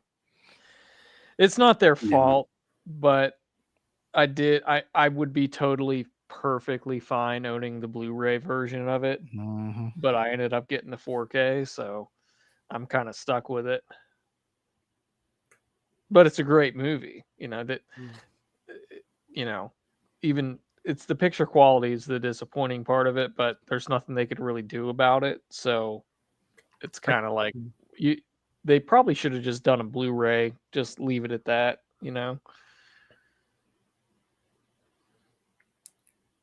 This right here, this scene's a bit of a insight into the fact that the serial killer in the film was born out of an incestuous relationship, and Typical. this lady though, I remember her from the Frighteners. I think she's the mother in that. Oh, okay. I thought she looked familiar. Yeah, and she's playing the same type of crazy over the top mother. Kind of got typecast, I think.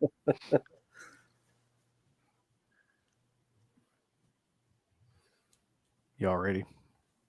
Ready? I was I'm not always ready. Bobby's back. He says, it's always fun doing those short stories, my version of the reference from the show. From Punky Brewster to a couple of PBS kid shows, I swapped them with you doing those lines in your way. Oh, yeah, Bobby. As long as they're cocaine lines, I'm down for it.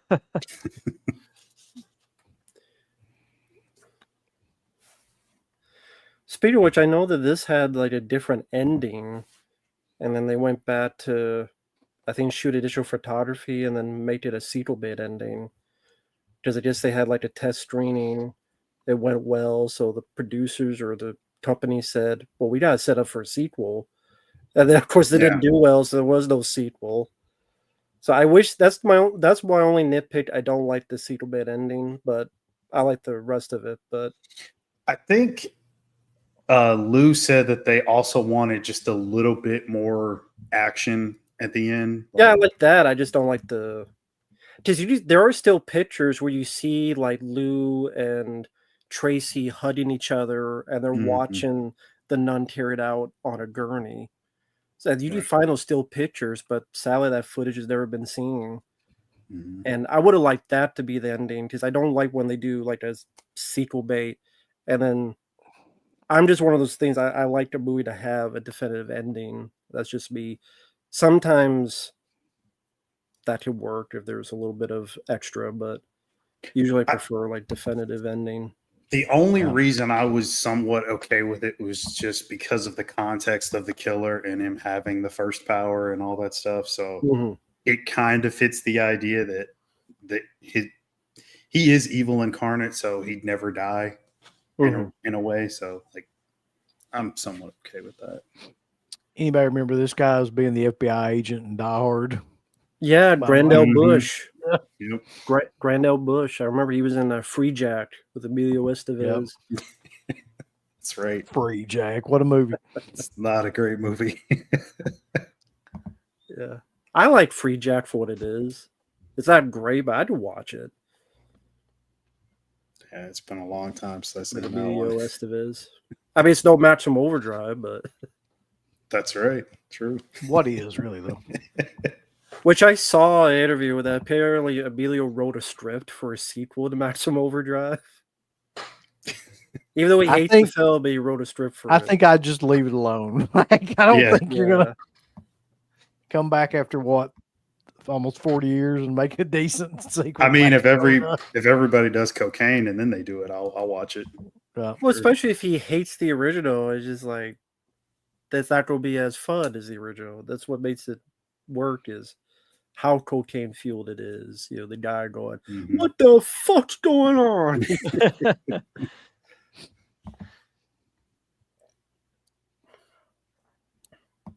We're back to the nuns. We're done. None of your business. It's another great Severn title. None of your business. No. I seem to remember David Gale being in this movie from Reanimator. Yeah, he was Okay. in the. He was in the opening scene. Yeah, he was in the opening. Okay, Because I noticed him I too. missed It it. was fucking weird.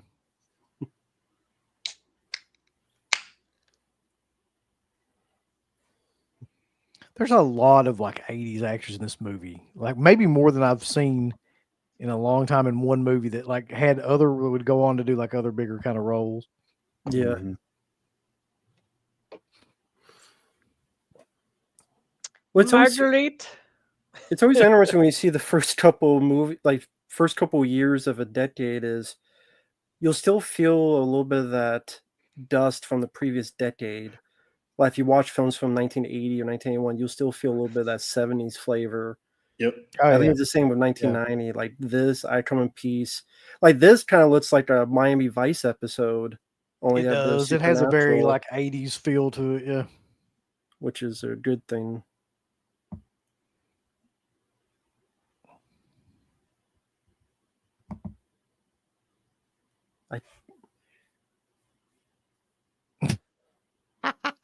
Come violently.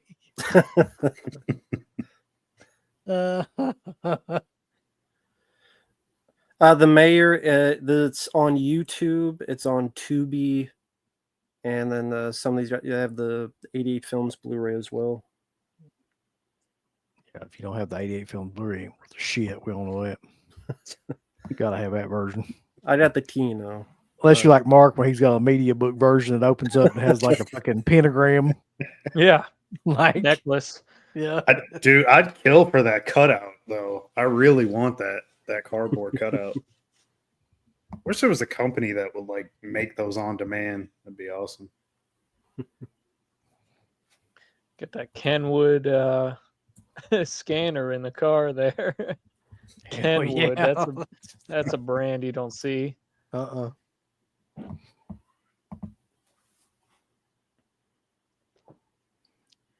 Love Machine is depressing you. I'm sorry, sir. Blackie Lawless can come in here and say whatever he wants.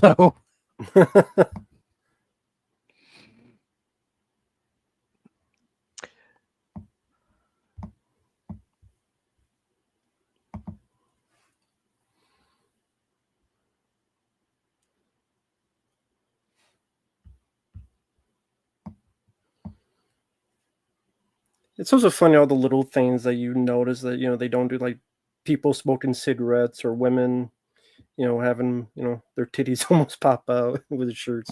Like, a lot of little things like they just you don't really see nowadays in this culture. Oh God.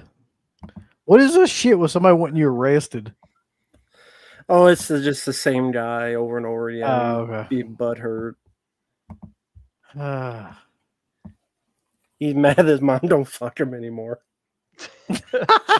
Damn. Jesus. Damn. She's too busy with me. So he's jealous. We certainly have had like a lot of trolls on either one of our channels lately. I'll say that. I just laugh because I don't give a fuck. I got Mellow Yellow at Walmart. I'm happy.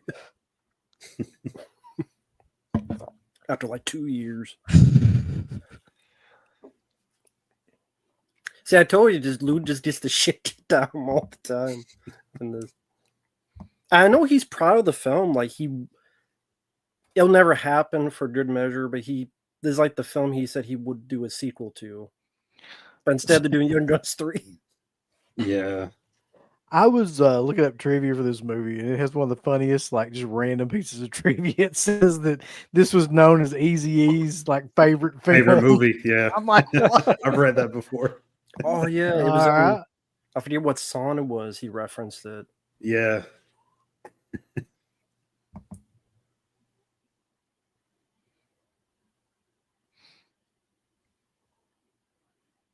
I like that he knows more shorts too. Oh, Right. yeah. It's the cool stunt right here coming up.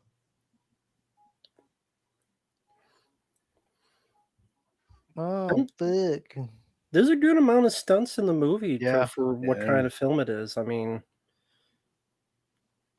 compared to some of the other films you guys had to see, like Last Slumber Party.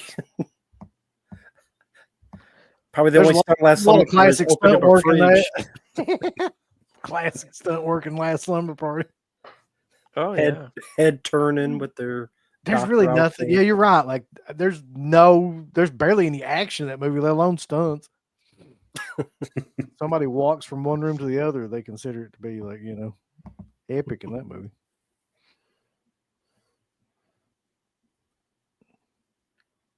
Like, you never see anyone smoke cigarettes or stuff. Yeah. To be fair, though, nobody really does smoke. I guess they Anymore. vape. Yeah. Like back then, everybody and their fucking grandmother was smoking, like literally. But Yeah. And nowhere near as much, even if you do see it. Like, he's probably went through like 10 packs this whole movie. yeah.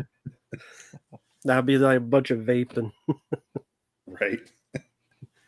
Which I never tried it. I just vape.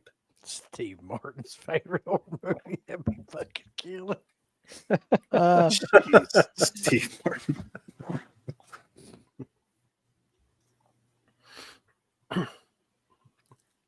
This was Saddam Hussein's favorite horror movie. Y'all know that? He's gonna start making up random facts. Yeah. This is This is Richard what he was Simmons' watching when favorite they horror. captured him. Yeah. They pulled him out of that spider hole and he was watching the fucking Blu-ray of. I guess they had Blu-ray by a DVD of First Power.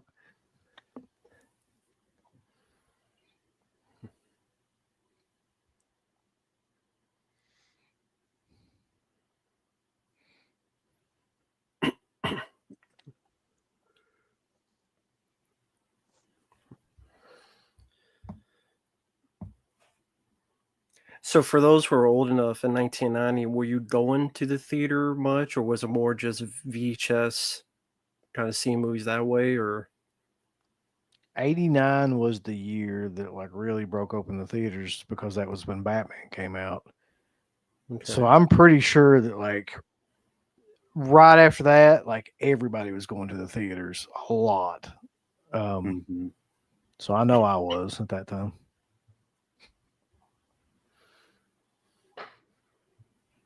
Which year did you say? Did you say 1990? I because I was wondering, like, are there any horror films like around 90, 91 that you saw in the theater?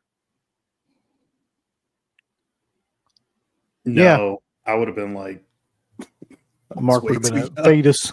Why? exactly. That's why I said for those who are old enough. I So wasn't I even went. I wasn't even a Shut the twinkle in fuck up, Daddy's Matt. We eye. know you're young. No, I don't want to hear no more of that bullshit. I went and saw Night of the Living Dead 90 in the theater. Oh wow. Actually, Nice. Oh, nice. How was that experience? at the time we hated it. Me and my dad went, and we were both Really? big like Romero fans. That's why we went. And it's the same fucking thing with Land of the Dead, except I still hate Land of the Dead, and not 90's kind of grown on me, Mhm. Yeah, I have a kind of a special connection with Night 90 because that was one of the early like DVD um zombie films that I had. I just that bad CGI cover. That's the one I had on DVD. I probably still have it with the actual zombie on the cover. It's like a really bad like early 2000s CGI looking DVD cover.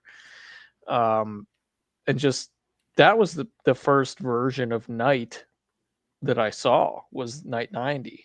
I saw that before I ever saw the original. So I always have kind of a special place memory for that movie.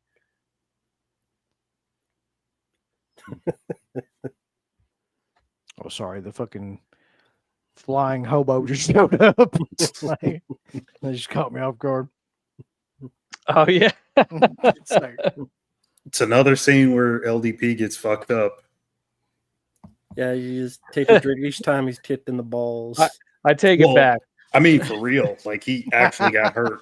He told the stunt guy to like Oh, take it easy, and he was just again too overzealous, and he actually hurt him. They shot that scene like 10 times where he jumps through the window and they land on the table and all damn, that. I could see that hurt. Yeah.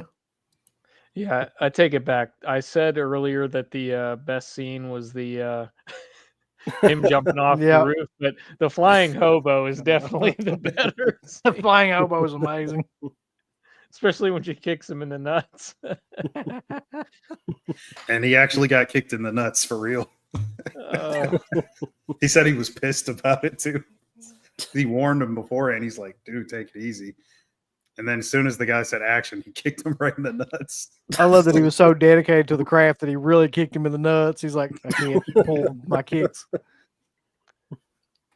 It's not that'd gonna be a look good on great camera. That's a Vinegar Syndrome movie right there. The levitating hobo.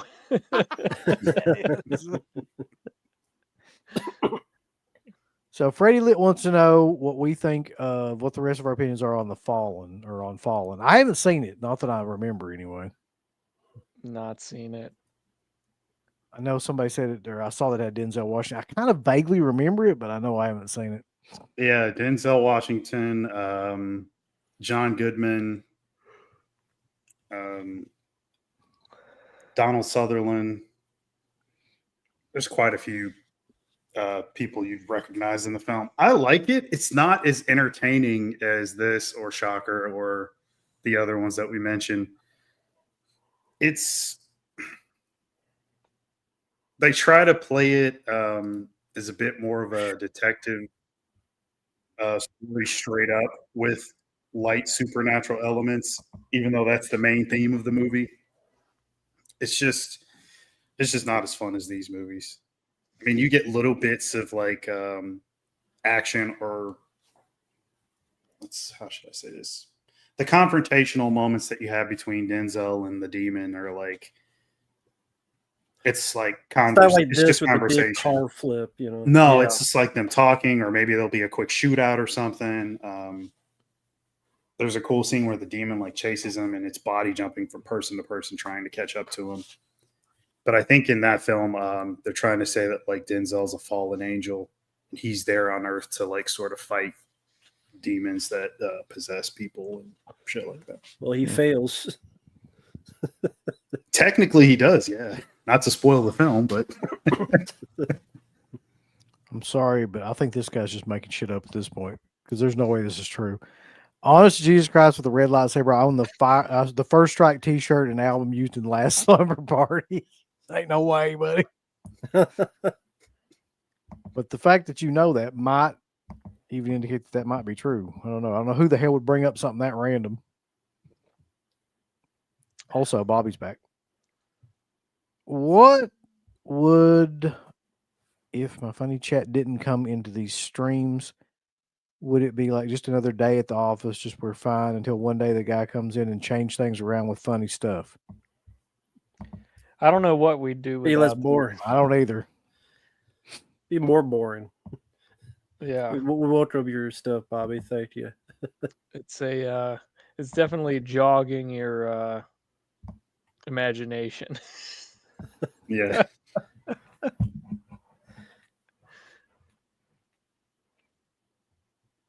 I have to check out your channel, Chromium, to look at this last slumber party. What was it, Fire Stick or Fire? I mean, it's cool with people like Fall. I just could never get into it. Wasn't the last slumber party filmed in Tennessee? Where was it filmed? I don't know. I don't know. It's up for debate. Oh, that's Yeah. is that the one, man? I forgot. I That's just the caught on one to that what he was was saying. I forgot. Fuck, I don't care where it was filmed. I don't even want to get into that shit again. It's up for Filmed debate. in fucking Oz.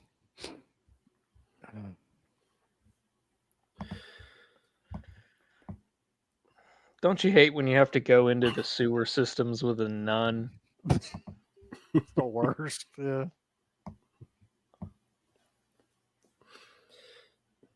You know, this may be the only film I can think of where somebody takes a nun down to a sewer system to find the serial killer that's dead already.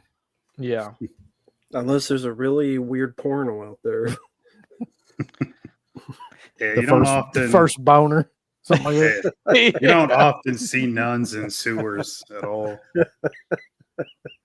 Unless you're watching, what was that movie, Mirrors, with Kiefer when he's got Oh, the yeah. nun in the sewer? Yep. None in the sewer is that's a Cat 3 film. None in the sewer. Yeah. Yeah. Sewer nuns. Sewer nuns is great.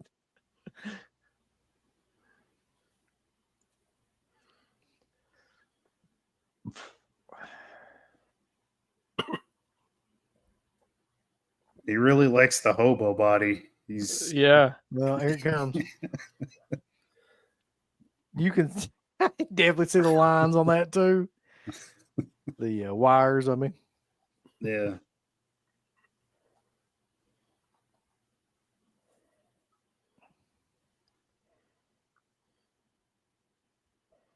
Is it just a thing where like, oh, the nun bought it? Mm-hmm. Where like if you are possessed by this thing or whatever, like you automatically know jujitsu. Yeah. That's part of it. Yep. And you have superhuman powers. Yeah. You can get shot in the head 3 times. That's a pretty cool shot, honestly. It's just fucking Yeah. point blank.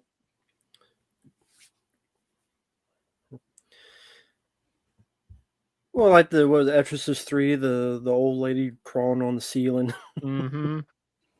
Yep. It's like, we gotta, come on, we gotta give you a little bit extra. The devil's like, come on, I won't leave you hanging. Gotta give you a little bit extra super juice.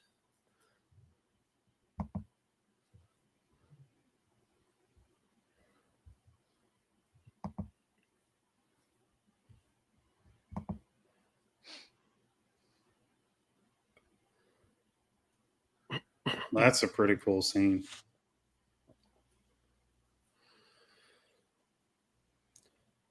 That's the thing with Yeah. you.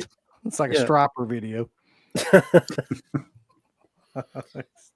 If you had a film that was like streaming, direct to streaming, like even that file would probably be CG or at least CG enhanced. Yeah, definitely. Yeah. Which I mean, I don't know, like CG blood, CG that. It just every little bit of it just takes a little bit of the edge off. I don't know. Mm-hmm. The maze. This is killer. The mayor says I've seen Chud, but I've never seen Bud the Chud. It's on my list to watch. Goblin says, "Do yourself a favor and remove it from the list." Yeah. That's so true. Yeah, you don't need to see Bud the Chud. Awful damn movie.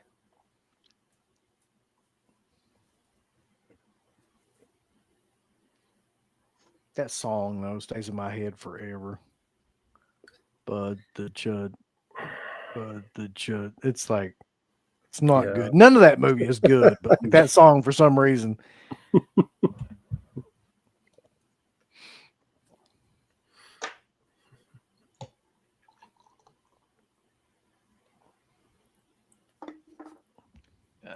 Shit. Oh yeah.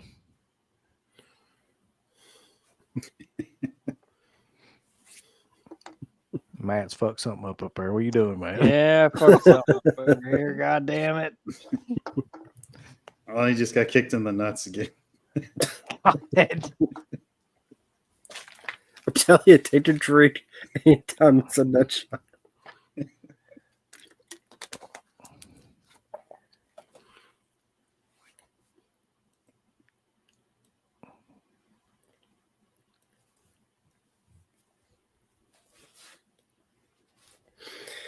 Yeah, Freely, I could see Sally someone trying to remake the film.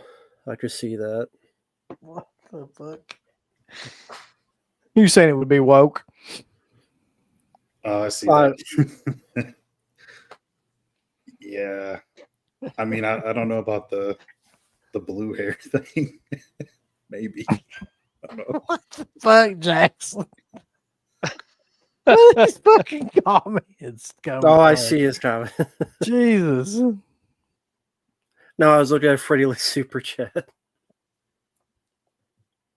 Yeah, that's true. Yeah. Hold on. Jordan Peele will do it. The Message. They're going to have a demon and jump into white men, and the hero would be a person of color, homosexual with blue hair.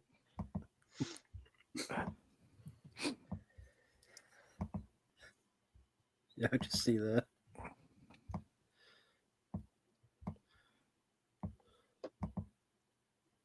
I'm praying that's coming to an end, though, that crap. Like, it seems to be. It's just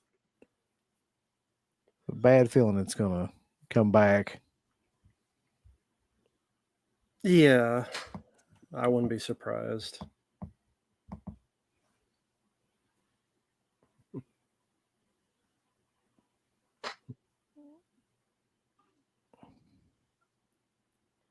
No, Austin, it doesn't have a 4K, no. No. I don't know if it necessarily needs a 4K, but at least a remastered Blu-ray, a new scan, I'd be totally happy with that. Mm-hmm. Again, it would take a bit more extra money, but just go and just erase some of those lines from the stunt work, like him jumping down. I'm sure there's a way to do it. It maybe takes a little bit extra money, but I think that would be helpful. There's been movies where they fix a little bit here and there on stuff. You could do that. I'm getting to the point where everything's coming out on 4K now more than ever. And I've been so much more selective on, do I need this in 4K? Like if there's a Blu-ray alternative, right, I'm starting to turn to, I'll just get the Blu-ray rather than the 4K if it's cheaper, you know? I think as time goes on and as prices go up, you just have to be a little bit more selective on, do I need the 4K or is it fine to have the Blu-ray with the 4K? Well, yeah, you're right, because now they're just re-releasing everything now. Like that Chopping Mall shit got announced as a 4K. It's like, who gives a shit? Yeah, I'm about not getting a 4K of upgrading Chopping Mall. Yeah, I'm not doing that. If you mean Megan 2, I was hyped about that until I saw the trailer. I'm considerably less hyped now. Yeah. That was a really good set piece, and I always loved that bit with going down the tunnels. Always was fun too. Mhm. But Yeah, all practical, Yeah, we always have these acid tubs in the sewer system. Yeah, the Terminator 2 type thing. Which maybe this was the stuff they added. I don't know. Yeah, it to make is. it This bigger. is it. Yeah, I think the water slide thing, and then this bit.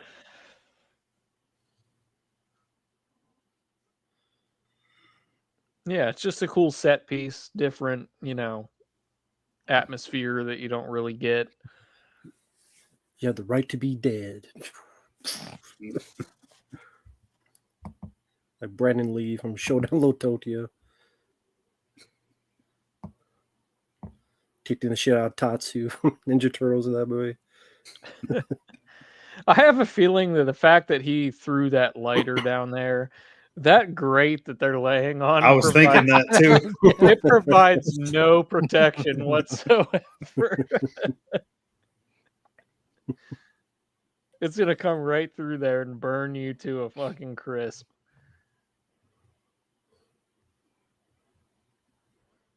Oh, it's so good. He's still on fire.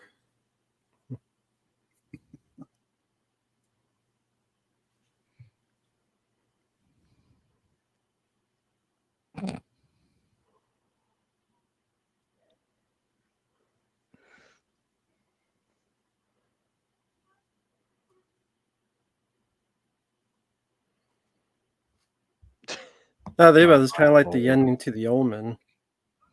Mm-hmm. Stabbing and then you get shot and all that. Hey, Mark. The question everybody wants to know. You're a city slicker. Have you ever lit a sewer gas on fire? No, Checking. I like my freedom. I don't need to go to prison for arson. I saw a video of like somewhere, I think it was in China or somewhere like that, where like this kid thought it would be funny to put like a firecracker down like a sewer thing or whatever, like in the middle of the street, like a manhole thing. Mm. And it just like this kid like throws a little firecracker down in there and it like blows the manhole up. Like I think the kid died or something. Like it blows the kid up into the Jeez. air and like the ground like cracked and everything just from the gases under there. It was like insane. Oh.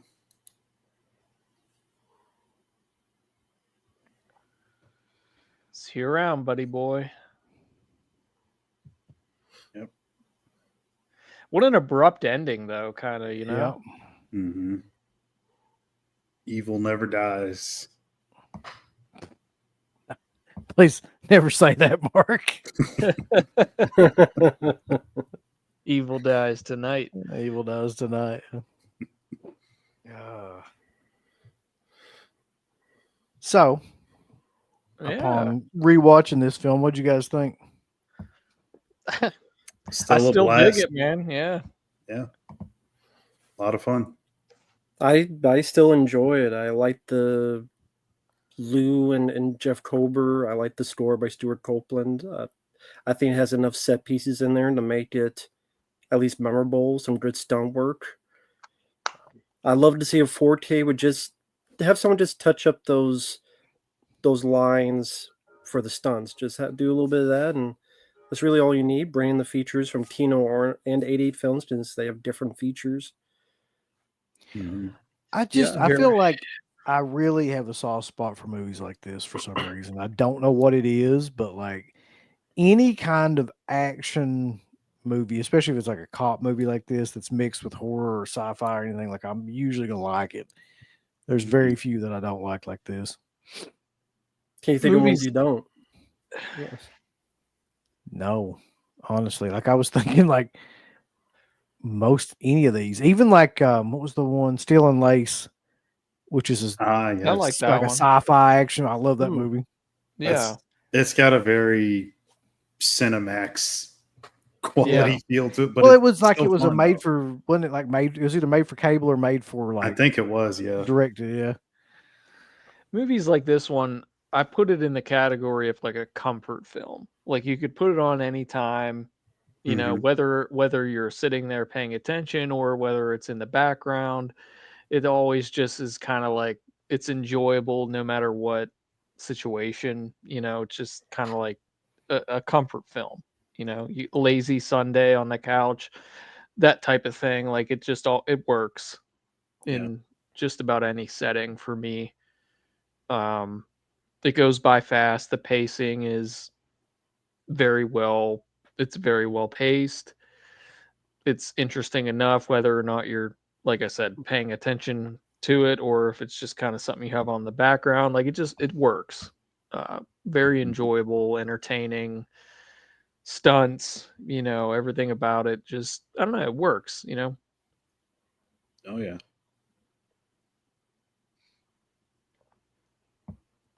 The street vendor was Gokul. It's that one named Gokul. All right.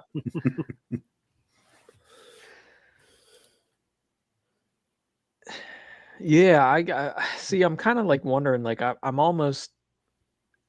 I want to get the Blu-ray of this, but I'm kind of just maybe I at this point maybe I should just wait I until think because you you know should because I I have a feeling this movie's going to be re-released soon. As soon as you yeah buy that Blu-ray, the 4K I is going to know get announced.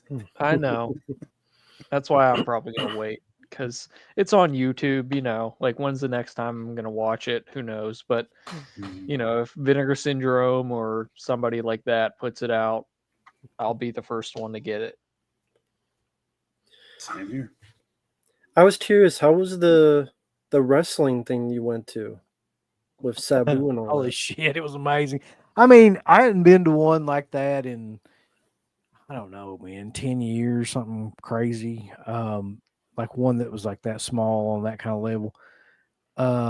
I'd forgotten how fun that those kinds of shows are because so they had the signing and everything, which was first, and you just went in there and you walk around and get everybody to sign whatever. There was nobody like. I think Sabu had less of a line than anybody there because I just don't think people from around here really either gave a shit about ECW or knew that much. They were more like people for like Ronnie Garvin and Tommy Rich and people like that were more like old school WWF guys or stuff like that than anybody or NWA guys. And that whole thing was really cool. But the wrestling itself was bad. I'm not gonna lie. It was in terms of like there was a couple of good semi decent matches in there with like people that weren't names or anything, but anybody that was named like the Powers of Pain wrestled and it was awful because they can barely move. They can't fucking do anything. Like, and then Tommy Rich can't do anything. He can barely walk down to the fucking ring. So it is what it is on that. But the best part about those kind of shows, and I'd forgotten this, was the crowd because there's so many older people at those shows that love that shit and go crazy and will scream at wrestlers and like still like try to, it's still real to them or something. I don't know. It triggers something in people like of a certain age where they kind of go crazy for shows like that. So that was the best part. Did you guys talk to Sabu at the Yeah. table and Well, stuff? tried to. He was mumbling, so he was higher than hell. Like I don't know Yeah. what he was on, but He just finished was- his blunt in the parking lot. he was mumbling some gibberish or something. And, like we couldn't really understand what he was saying. And I honestly, that was the only person I met. That was the only person I really want. I'd met Barbarian years and years ago anyway. And I didn't have any interest in meeting anybody else. I'd say honestly, Justin, there's probably about 200 people there, if I had to guess. And the way they had it set up is that you had to have a ticket. You had to have bought a ticket to get anything signed. So I'm betting they probably sold more tickets than people who were actually there that just were for people that wanted to come in and get something signed and just left and didn't stay for the wrestling. No, that's what I'm saying. Like I'd forgotten that, but that is 100% true. So they're having another one in like Wes sent me the thing. I can't remember. It's maybe a couple of months from now. And it's got Rock and Roll Express. It's not the same place, but it's only like 20 miles from here at another high school. It's Rock and Roll Express is going to be there. Tommy Rich is coming back. It's like WCW, NWA from like the early 90s or late 80s. I'm going to that too. Fuck it. It's going to be amazing. Yeah. Why not, right? The final match, by the way, this is how killer this is. The final match was Tommy Rich and his supposed to be his brother Richie Rich. I shit you not, that was the guy's name. I don't know if it's a real gimmick or if that's just something they made up that night. That's amazing. But the team they went against, the heel team they went against, was just called the Russians, and they were two guys in like Russian outlets and like masks. And the woman they had that was like their valet was clearly not Russian and did not even try to speak in a Russian accent. She did like a promo before the match, and it was like she sounded like me. And I'm just like, what the fuck? You could at least like try to sound Russian. Right. It was great. I feel like Sabu did some kind of convention here in Pittsburgh like last year. And it was like a horror convention, but for some reason he was there too. I didn't meet him, but I think I just saw him sitting there, and I was like, why is there a wrestler at a horror convention? Well, a lot of wrestlers do that now. Like at Scarefest, they always have like 5 or 6 wrestlers just randomly, and I don't know why. And a couple other shows do that too. Well, they assume that if you're into wrestling, you're into horror, and vice versa. That's kind of true. So that's why. Yeah, they have one going on in like a couple of weeks. It's like the beginning of May. They have I know Mick Foley's there and a couple of other wrestlers. But yeah, I see that from time to time. They'll throw a couple wrestlers in there. Why? I don't know. It's pretty weird. I think it's Nightmare Weekend. I don't know if you guys have heard of that one. That's one I haven't heard of, actually. Yeah, I mean, they got like, of course, Eli Roth and Cassandra Peterson, people like that are there, but I don't know why the wrestlers pop up. You know what killed me about that? This is totally off topic, but that interview you were talking to Slippy was when you guys were talking about Biscuit World. Oh, yeah. We got Biscuit World here, and I know what you're talking about because I've had Biscuit World. You know, it's like 5 minutes down the road from me. And I was just like laughing so hard about the Biscuit World conversation because I remember back in high school I used to get Biscuit World all the time. And a friend of mine worked there and everything. And it was like, I don't know. We used to just get they got one sandwich called the Peppy. And it's like pepperoni biscuits. You guys were talking about how big their sandwiches are, and dude, I'll never forget like going there because we'd never eaten there, and I don't remember what we were doing up there. It's about 20 minutes from here, right? And we wanted to get breakfast, and we went there for the first time, and just ordered one of them, and I shit you not, it's like a full meal on a goddamn biscuit. Like they put a 3-course meal. Like, so, and it doesn't matter what biscuits you get either. They'll pile, it's like 1,000 different things on this one biscuit. So you'll get a biscuit that's about the size of a damn dinner plate. It'll have like ham, eggs, hash browns, a fucking whole Cornish game hen. I don't know what all they put on it, but like it comes out like this big. And there's no way you can eat it. And it's just crazy. Like, what an odd idea for a restaurant. They're just going to give you fucking 5 pounds of biscuit, no matter what. I just had never heard anybody talk about Biscuit World, but like on a public forum besides last night. And I was like, Jesus. I don't think you probably ever will again. Well, it really is like a West Virginia thing, you know? Like, it just is like just in this area. Like down near WVU, you know, there's Biscuit World, you know, that's like one of the main things, and we got one 5 minutes down the road from me here, so I just thought it was hilarious that he was talking about how Slippy was like, I've been looking at this Biscuit World for years, and I finally was able to try it. Some of the weirdest segues of conversation. I know. I just threw in couldn't. I had to bring it up. I had to bring it up. But yeah, man, this was fun. I mean, I always like watching the first Power. I mean, like we were talking about earlier, like this, it gives me that similar vibe to like now Scanner Cop. Those movies are more fun, I would say, than this one is. But it gives me that same kind of vibe, you know, just that comfort movie of just like I can put this on anytime and have a blast, you know. Mm-hmm.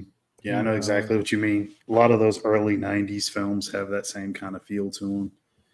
And I think, Matt, you mentioned that when we were watching the movie that it's not quite the 90s yet because it's still like 1990 or 91. Yeah. The decade hasn't quite found itself yet, and it's still like reminiscent of the decade before.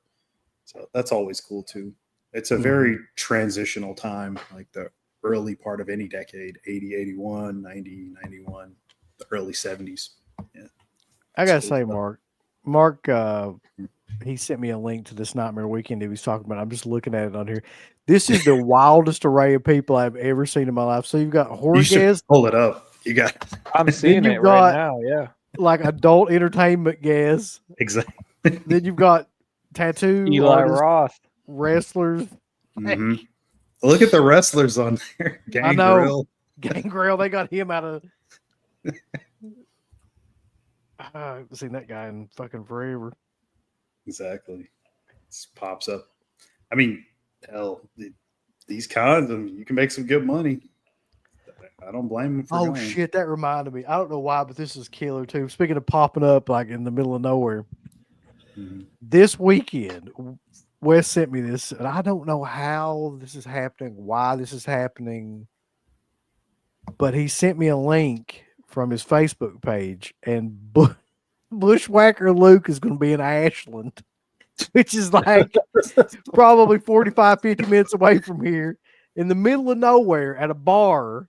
And he's like, come out and see me at like such a, St. Patty's pub or whatever, like oh my bar God. from 4 o'clock to 8 o'clock. He's like signing stuff for free. I'm like, what in the hell is going on? Like, why are you at this bar? He'll sign your napkin. And what in the middle of like, I mean, a fucking bar. That's crazy. Yeah, she gonna go. Probably. That'd be killer. Just go in there and like, I don't even know how you would approach that situation, really. It's what's to do his impression. He should. This Nightmare Weekend has a hell of a lineup for just so random. Like, yeah. It's very you got Elvira, you've got Eli Roth, you've got Danny Trejo, you've got Clint Howard, you've got Brian O'Halloran from Clerks, the Kevin Smith films, Greg Nicotero. What the hell is this convention? I know. I'd never seen it. I was watching TV a few nights ago and it had popped up in between something I was watching, and I'm like, what the hell? Like, I've never seen any horror cons advertised on TV ever. That's the first time I've ever seen that. What channel was it?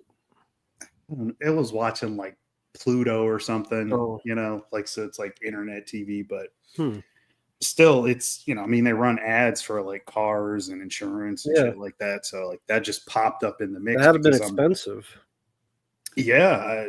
I mean, I see like the ads for it on like Instagram and stuff, which I guess they got to pay for that too, but still, just to have it on TV, I was just surprised. I've never been to this show, but I've seen it pop up a few times, but just seeing it on TV kind of blew my mind. I was like, what the hell? Are you going to be going to that then, Mark? No, I Yep. probably should have, just because. I mean, that's a hell of a lineup, though, right? I mean, You see That's- Shatner, Mark. William Shatner. I'm good on Shatner. Ah, shit. I wonder how Um, much he would be charging too. I bet it would be insane. Yeah, I couldn't even imagine. You know, it's a lot, whatever it is. Same with Uh, Nicotero, like it's probably a lot. It's $120 for an 8x10 for William Shatner. That's actually not as bad as I thought it was going to be. I figured it'd be over 200. Jeez.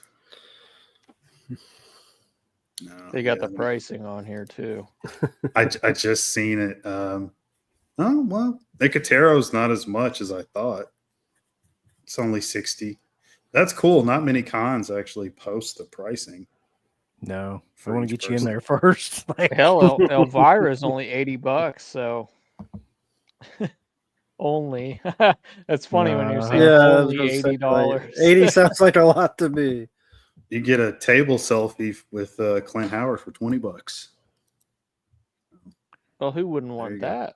So I you know. can buy. It looks like you can buy autographs online before you can get there. Apparently, like a ticket or something. Yeah, that's what it looks like. So weird. Here's something else at these shows I was going to ask you about, Mark. Maybe you know about because you go to a lot of these.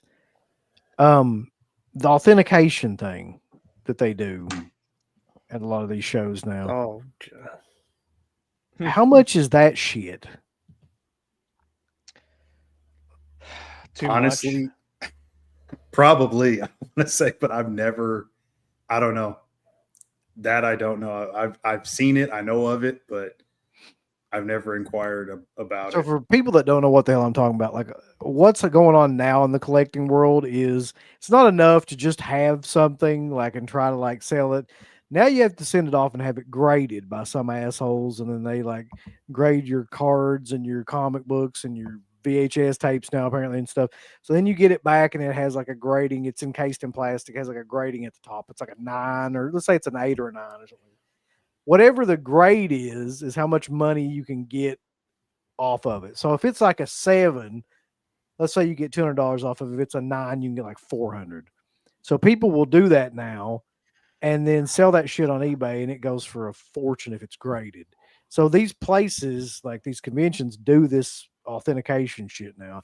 And I've always been curious because I do have a couple of things that are worth quite a bit of money, like, but it would be worth like a ton if you got it graded.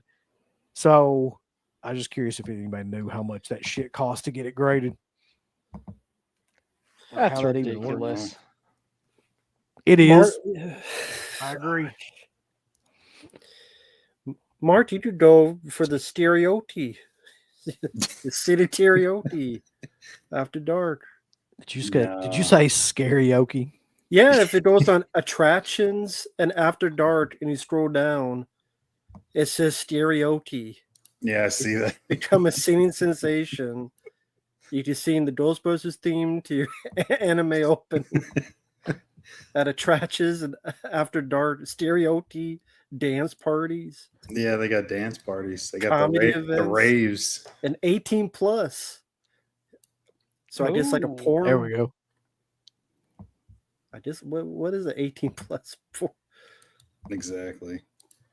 Need a place to unwind after you're partying? So what, sex? Adult themed pictures. What? we got an orgy going on. You could pay $20 Wait. to get in the orgy. Wait. And color some adult themed pictures? What is it, a porno coloring book? Man. And where Listen. the hell they dig up Chris Kattan?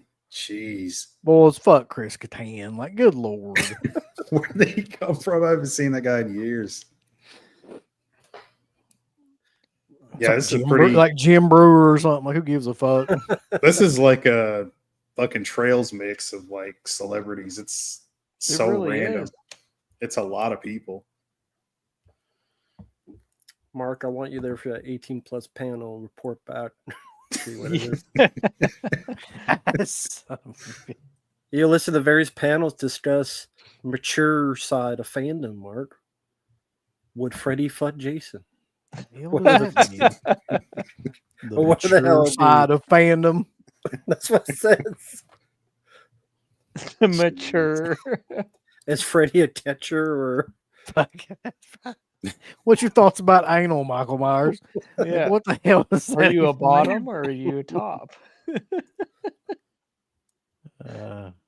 No, I have not. God, some of these prices, I'm just looking through. Cassandra Peterson, an autograph Funko is $100. Yeah, What? that's a deal right there. Because you know she ain't signed 8 million fucking things that would make that autograph basically worthless now. That's fucking crazy, man. Honestly, who at these shows hasn't signed like thousands of things by now? To the point where, like, I mean, It's worthless. Kane Hodder's autograph's got to be the least. Like, I mean, I feel like that they'll give you Kane Hodder's autograph in a box of Raisin Bran now. He's been at so many shows. Yeah. There's going to be a point where none of this stuff is. I mean, are the prices ever going to go down? Because No. I mean, I don't think anybody's buying these autographs. See, like, if you tried to sell an 8x10 autograph, unless it's somebody that's passed away, you're never going to sell it. Like, it's just not going to happen. Right. Not for what you put into it. Mm-hmm. Well, my thing is, I don't know if I'm like the minority on this, but whenever I get an 8x10 signed or whatever, like, I don't think about selling it. Like, I'm getting it because I want it. Mm-hmm. You know, I just don't. Are people? I mean, I'm sure there's people out there that get these and think, "Oh, I'm gonna go put it on eBay," you know. But Yeah. that's just not my It's thought process. apparently that's still a thing. I was watching a shoot interview with I think it was Kevin Owens, and he was talking to Chris Van Vliet, and KO was like, I see fans constantly at the airport. They ask for an autograph, but we're in between flights. We got to go here. We got to go there. We don't really have time to sign anything. And he's like, the way I weed out the people that want to sell my autograph, I'll just offer to take a picture with them. Yeah. And then he's like, 9 times out of 10, 95% of those people will say, oh, a picture. Come on. We want to get an autograph. And then they'll just turn around and walk away. So it's still I can't believe that people anybody still sell could, autographs. you know what I mean? I can't believe anybody would still try to do that. Like, because, I guess in that event, you could make a profit because you're getting it for free, right? Like if you catch them at an airport or something, then you could just sell it for whatever and you'd be making money. But like I'm saying, like if you went to a convention and you tried to buy it and then sell it, like there's no way you'd make that amount back. 60 or $80. Like nobody's gonna fucking buy that. No. So yeah, you would have to just really like the person and want to get their autograph. That's the only way it would make sense. And it doesn't even make sense to do that for that price now. Like, I mean, I like a lot of these people, but fuck, I don't like them that much. Yeah. Yeah. And this is another thing. Justin brings up a good point. Like charging based on different items. I hate that shit too. Like I do too. Musicians are doing that a lot more. Like if you bring a guitar or something, they'll jack the price up $100. If you bring like an album, it'll go up or whatever, like rather than just like a photo. Makes no sense. It's like it takes you the same amount of time to scribble your name. Like, why does it matter what the thing is that you're then signing? the thing that surprised me a few years ago, and I've talked about it before on here, was that like if you have to pay extra for a quote or if it's personalized or whatever. That was with Robert Englund. I was like, wait, what? They were like, yeah, if you want it personalized, it's like an extra 20 if you want. Because he has to write something else on Exactly. I was like, I never heard of that, but it's going to get to the point where it'll be like per word. Yeah. You mark my words, it'll get to that fucking point. It'll be like, yeah, he's charging $20 a word. And then you'll hey, like if you want him to sign his name, it'll be $40. If you want him to sign anything else, it'll be like per word $20 more. At what point does shit like that kill the business of? Apparently never. I've been like thinking it was going to kill the business for fucking 10 years, but it never has. It's only gotten more like stupid. $100 if you want a Funko signed, personalized or whatever is this amount, and it's just like, where does it stop? Like, I mean, I don't know. It's fucking crazy. It never will, I don't think, because people just are willing to do whatever. Like until I'm people glad I'm not stop one of those people. doing it, it'll never stop. I'm just not one of those people. I don't care. Like, it really has to be somebody that I'm like cool about to like get their signature. But honestly, I'd rather just like browse the vendor floor and just like get cool shit. And like just the celebs is like not the main reason for Yeah. me anymore. Yeah. Not It- with the prices. Yeah, there's a few people here and there, like the show that I want to go to in August, like Joe Dante for sure. Want to meet him, chat up with him. So The Burbs is just one of my favorite movies.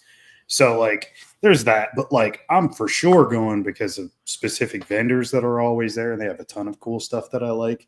And there's friends that I've met like at cons in the past, like they live in other places like St. Louis and stuff like that, and they always come up, so it's cool to hang out with them. So that's the main draw for me more than anything now. I love hanging out with friends and then vendors, but it's just the autograph game is just taking so much fun out of it. More so the pricing than anything. It's just Yeah, the only cool thing about cons to me now are the fact that you can like meet up with people, and the vendors will have shit that you can't find anywhere else. Yeah. Or that's been sold out or something like that on sale. But other than that, I fucking could care less about autographs at this point. Yeah. Same. Now, I'll tell you this though. when I met Sabu, I really felt, I swear to you this is true though, when I met him, that I was like, when I was getting his autograph and stuff, that I was helping to keep that man alive. Like, I don't feel like he's doing anything else. I don't feel like he has any other source of income. And I feel like he needs our help. So if you get a chance to meet somebody like that and give him money, I would suggest you probably do. Plus it was $20, which is unheard of nowadays. Yeah. I mean, so don't they pay guys like when they go in the Hall of Fame? Don't they give them like a little bit of like a? is he on like a Legends contract? Because if he's not, then I don't think they do.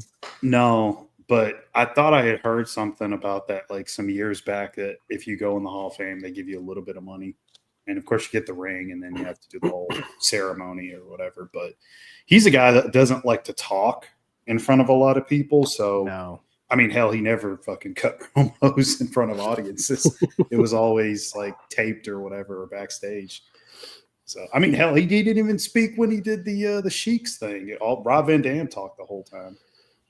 So he'll probably never get inducted just off. Well, yeah, his gimmick was that was just kind of part of his gimmick, was that he didn't talk, and like that's not a good gimmick to have if you're still trying to keep kayfabe at fucking 2025. You know. Yeah. It's weird that he says he's nervous, like he can't do it. That's part of why he worked it into his character. Like, dude, he certainly seemed that way. I don't know how to explain it, but like it was very odd. Like he seemed like he would not look anybody in the eye, and it wasn't like that kind of thing where it's like he wouldn't look you in the eye because he was like, too arrogant or what. It was like he was just diverting his eye contact, like he was super nervous or like super kind of. Thought you were a narc. Probably, but I also believe he was super fucked up too. I mean, he could barely stand up, and I don't mean like because of injuries. Like, I mean, he could barely like. So wait, so you did get something signed? Yeah, I got. Hold on, I'll show you what I got signed. This is part of the reason why I wanted to do this. Is it just me or is Uncle Bill frozen? Yeah, your camera's been frozen for like the last 10 minutes. Yeah. Well, yeah, fuck. I guess I won't be showing what I got. So signed. yeah, I guess you can't show it. Just give him like a fake dime bag. Just don't give him any money. Probably would have took that as payment. Hold on a second. Let me try this real quick. No problem. God damn it! There's too many buttons on this.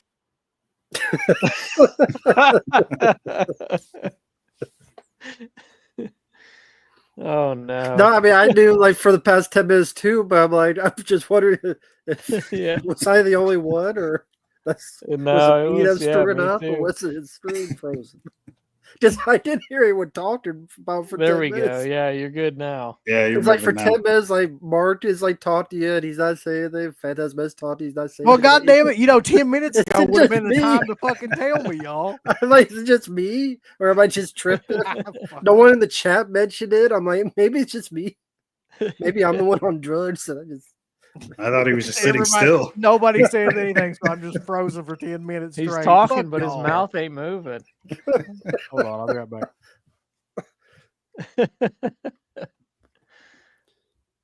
Oh, sorry, Jess, I man. didn't see your comment, but like nobody else was saying it. So I thought maybe it's just me, maybe my camera's frozen. So Yeah, I've been drinking too much tonight, man. I don't know. should just Shit. wait and see how long it would be before. It's like an hour ago. We just Wait, motherfuckers, till one of y'all freeze up or something. See what happens. So this is what I Yeah. got him to sign. I don't know how well this will translate into. Oh wow! So this is a promo poster that I got at a show that we went to, and it was actually at this place in Cincinnati. And this would have been 99 or 2000, somewhere in that range. So it's signed by a ton of people who were at that show, and then Sabu signed it down at the bottom over here in red. Oh, okay. Nice. Yeah. He even But it's- circled it. Yeah, it's signed by like Super Crazy Nova, like Little Guido, a lot of those guys that were at the.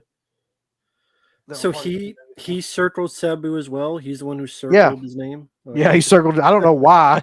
He probably doesn't know why either. I'm special. Who else is on there? Just other ECW people? Yeah, so you've got like Bill Alfonso, Vic Grimes, Nova, Roadkill, shit. Just a lot of guys that were at house shows at that time period. You got New Jack? Shit, I wish. I would love to. No. What question would you ask New Jack when he was alive, of course? Like if you had one question you could ask. Who hurt you? How did you get to this point, sir? Did you ever make a sex tape with Terry Runnels? Yes, which he actually said He probably a did. lot of things about her that I've always kind of wondered about. Oh, I didn't hear about that. Yeah. I don't even think I can say like what he said on this show. Like, You could say a couple of them. Just say what, Mark? You could say a couple of things. I mean, it's not that bad. We'll say it, Mark. This is not that bad. Well, one thing I always, God, I mean, well, it is a little disgusting. yeah, figure this out, Mark. Maybe I shouldn't say it. It's not that bad, so I shouldn't say it. No, I've just thought about an extra detail. She likes to munch on his nether regions. I'll just say that. That's great. Somehow that's worse than if you would have just said, yeah. I don't know if I like the word munch in No, nether munch, regions. yeah. Yeah, she. That's what Dave wanted to do. Yeah. God. I don't want to give Mark a stroke. No, I don't want to. That's out.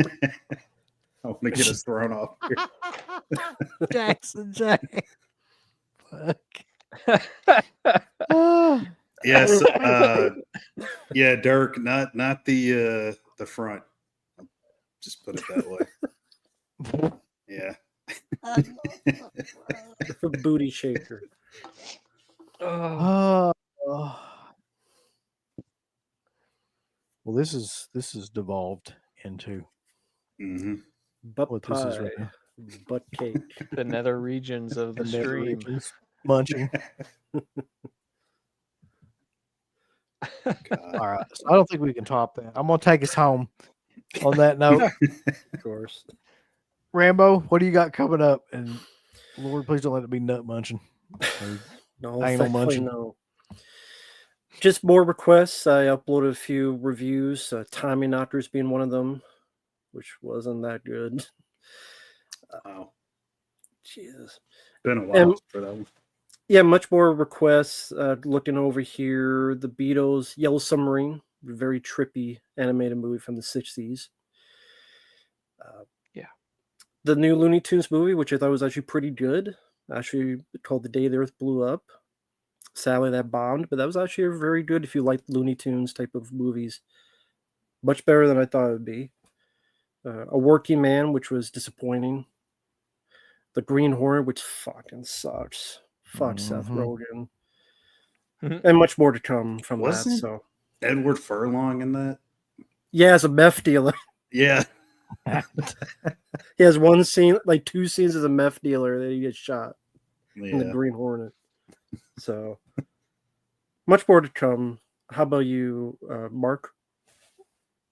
Well, I'm trying to work on stuff now that I'm getting a bit more time off. So we'll see what happens. Next week, I should have a much better schedule than this week and going forward if everything goes right. So we'll see. Matt, what the fuck You don't. You know I don't have nothing going. Damn it! on, Every goddammit. fucking What the hell? time I expect you to have something. I gotta. I don't know.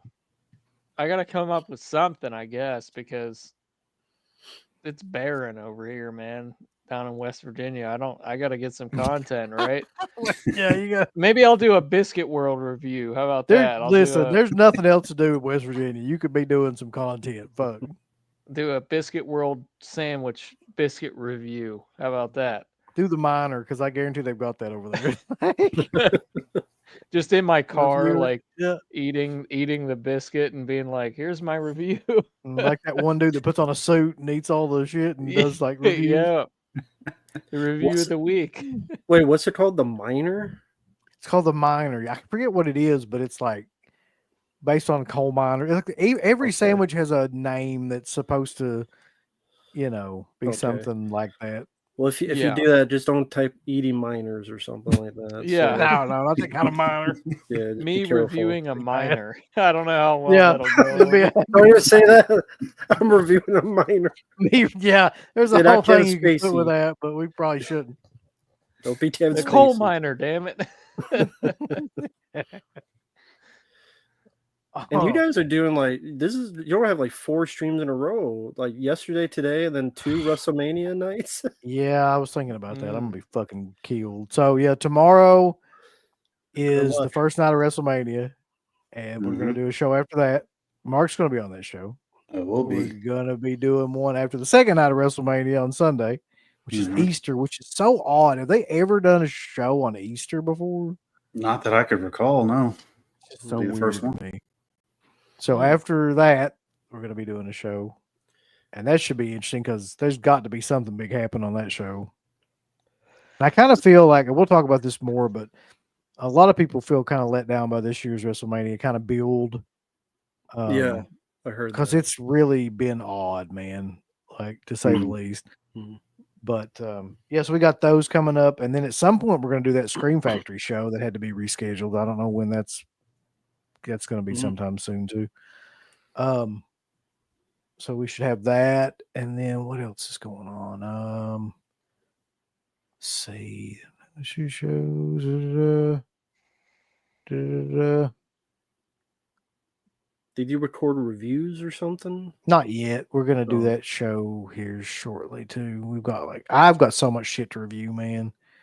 I'm like looking Like at it what? right now. So we got that Short Night of Glass Dolls in from I can't say that word.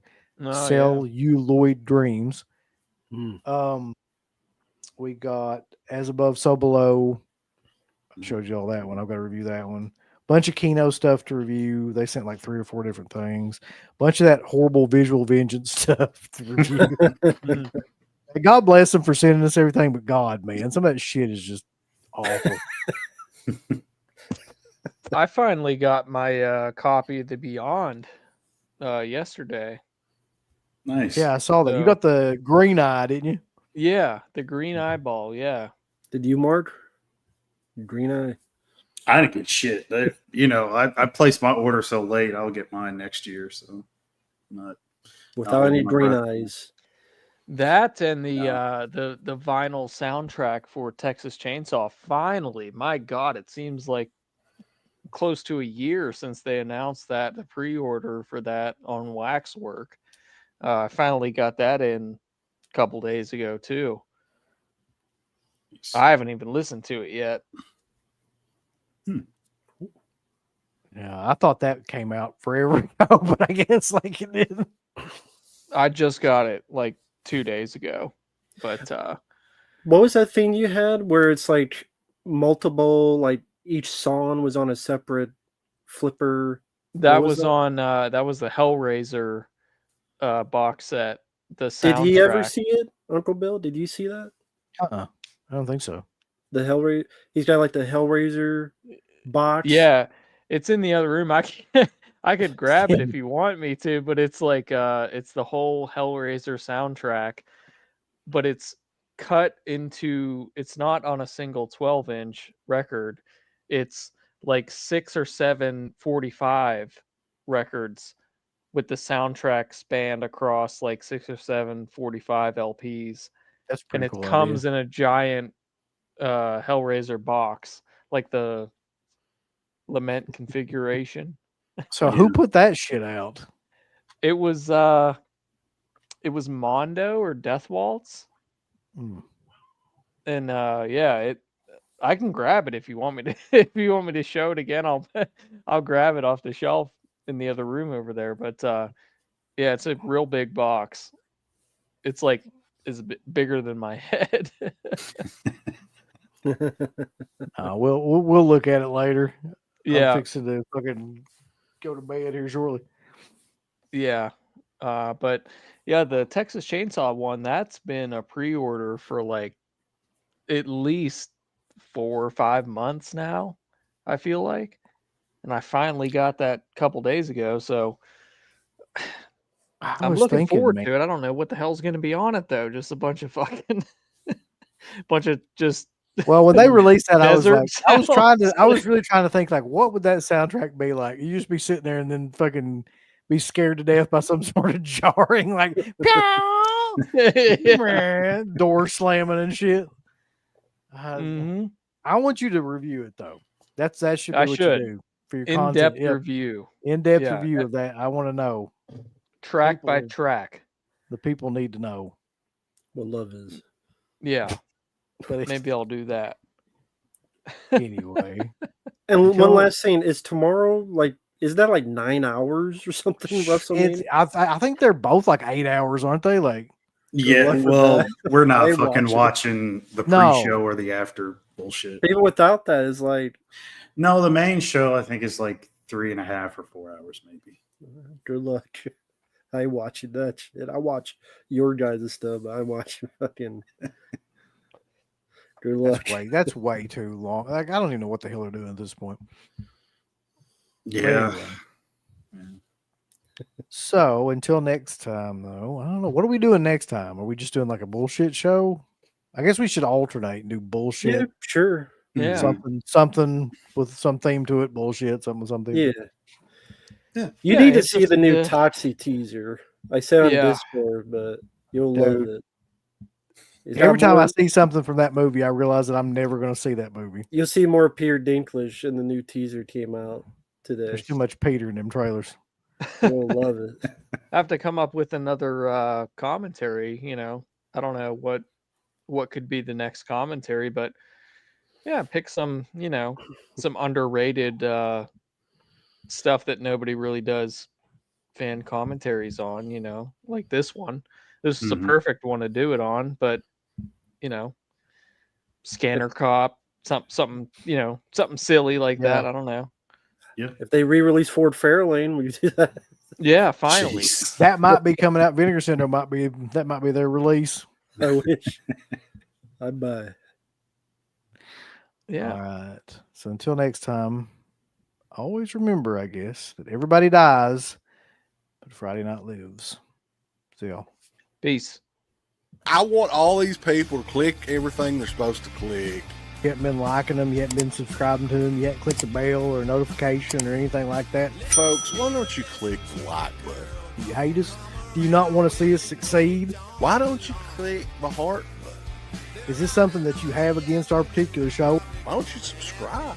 You should click on one of them buttons right now if you want us to continue to bring greatness into your life. There's all kinds of wonderful shirts over at shop.deadpit.com. Simply the best horror shirts. On TeePublic, there are others, but they all suck. You can get some Dead Pit radio shirts. You can get Last South on the Left. The Hills Have Eyes. Texas Chainsaw. Oh, wait, you can't say Texas Chainsaw. All kinds of shirts, folks. You're gonna love them. Shop.deadpit.com. Special thanks goes out to our supporters on Patreon. You know what kind of stuff you can get on Patreon, Uncle Bill, starting at only $1 a month? What's that? Access to every Dead Pit show since 2005. We got almost 200 fan commentaries that we've done over the decades. Here's what other fucking Patreons do. They're like, hey, give us money and then we'll let you see a video early that we're going to release like a fucking week from now. And then that's all we're going to give you. Meanwhile, we have a literal jukebox full of songs, thousands of reviews. I don't even know how many shows are up on there now that we've done over the years. Hundreds of thousands. You need to figure this out now and subscribe to us on Patreon and YouTube and Instagram and help us to 1 million. The road to 1 million subscribers starts today. So Dead Pit on Patreon.com. Join today. Tiers start at only $1, but I'd recommend